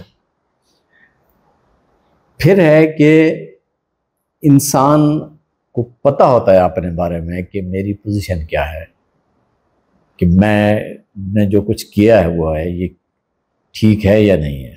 بل الانسان علی نفسہ بصیرہ ولو القی معاذیرہ. ایکسکیوزز 10,000 پیش کرے، پتہ ہوتا ہے اسے. اور تیسری چیز ہے کہ الم عہد الیکم یا بنی آدم اللہ تعبدوا الشیطان. الم عہد الیکم یا بنی آدم اللہ تعبدوا الشیطان انہ لکم عدو مبین وان اعبدونی.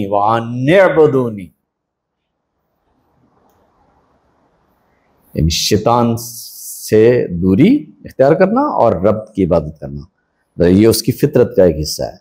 اب جو بالقوا فطرت ہوتی ہے اس کا ایک پرابلم یہ ہوتا ہے کہ بالفعل فطرت ہمیشہ غالب رہتی ہے. صحیح. انسان اپنے اختیار سے بالقوا فطرت کو نشو و نما دیتا ہے. جیسے جیسے نشو و نما دیتا ہے تو بالفعل فطرت اس کے تحت منقاد ہوتی ہے، منضبط ہوتی ہے اس کے تحت.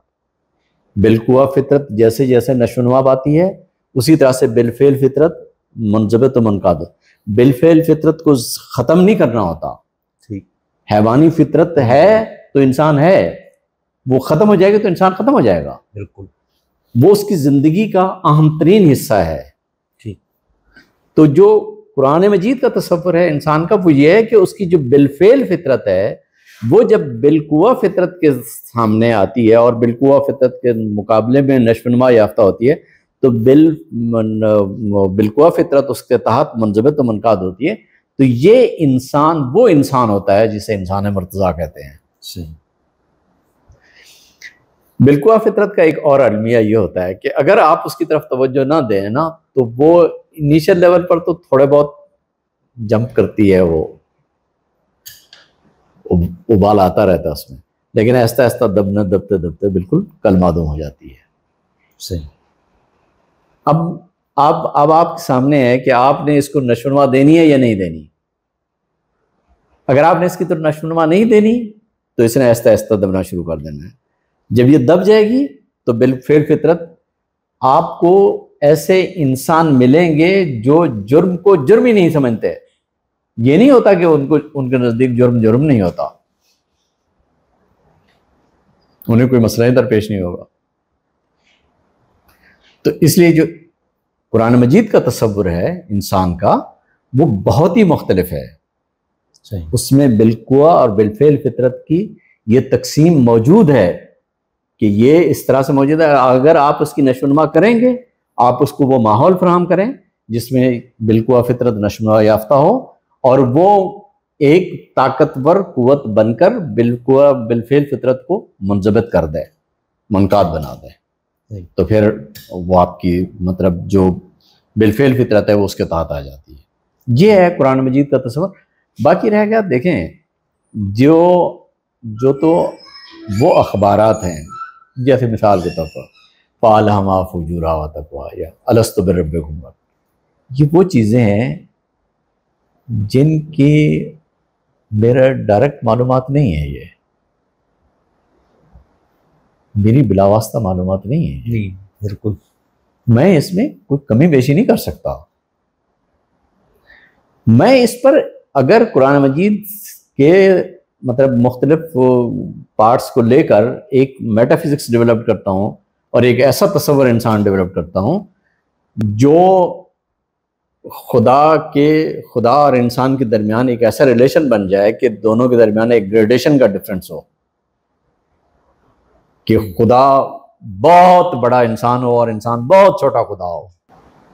یہی ہوتا ہے صحیح، یہ نہیں ہو سکتا، اس کا کوئی امکان موجود نہیں ہے. بہت شکریہ ڈاکٹر صاحب. میں انشاءاللہ ایک اور نشست آپ سے کرنا چاہتا ہوں، جس سے میں آپ کے جو فکر اور آپ کے جو دین فہم جو آپ نے حاصل کیا اور جس کی آپ بات کرتے 3-4 آپ کی کتابوں میں تفصیل سے، اس حوالے سے بہت سے دوستوں کے بھی اعتراضات ہیں، سوالات ہیں، کچھ میرے اپنے طالب علمانہ بھی ہے، تو اس پہ میں آپ سے انشاءاللہ کسی اور نشست میں ورثوں گا. میں آپ کا بہت شکر گزار ہوں، آپ نے اتنا مصروف اس میں سے ٹائم نکالا اور مجھے دیا. اور ظاہر سے یہ میں دل سے کہتا ہوں، مجھے جب آپ جیسے صاحب علم سے سوال کرتے مجھے ڈر بھی محسوس ہوتا ہے کہ یعنی اگلا اس کے جو علمی لیاقت اور جو علمی اس کا مرتبہ ہے نا، اس کے حساب سے بندے کو سوال کرنا چاہیے. اب کچھ سوالات انتہائی احمقانہ بھی آ جاتے ہیں بیچ میں، تو اگر پھر اس سے اس صاحب علم شخص کو بھی ذرا تکلیف ہوتی ہے کہ مطلب اس میں یہ والی سوال، تو ایسا کوئی سوال میرے بیچ سے بچ گیا تو میں معافی مانگتا ہوں. ایسا کچھ نہیں ہے، اللہ تعالیٰ آپ کو سلامت رکھے. بہت خوشی ہوئی ہے آپ کے سوالات سے بھی، اور میری بہت ساری دعائیں آپ کے لیے، اور ضرور انشاءاللہ اگلی نشست میں جب بھی آپ. تھینک یو سر، شکریہ بہت.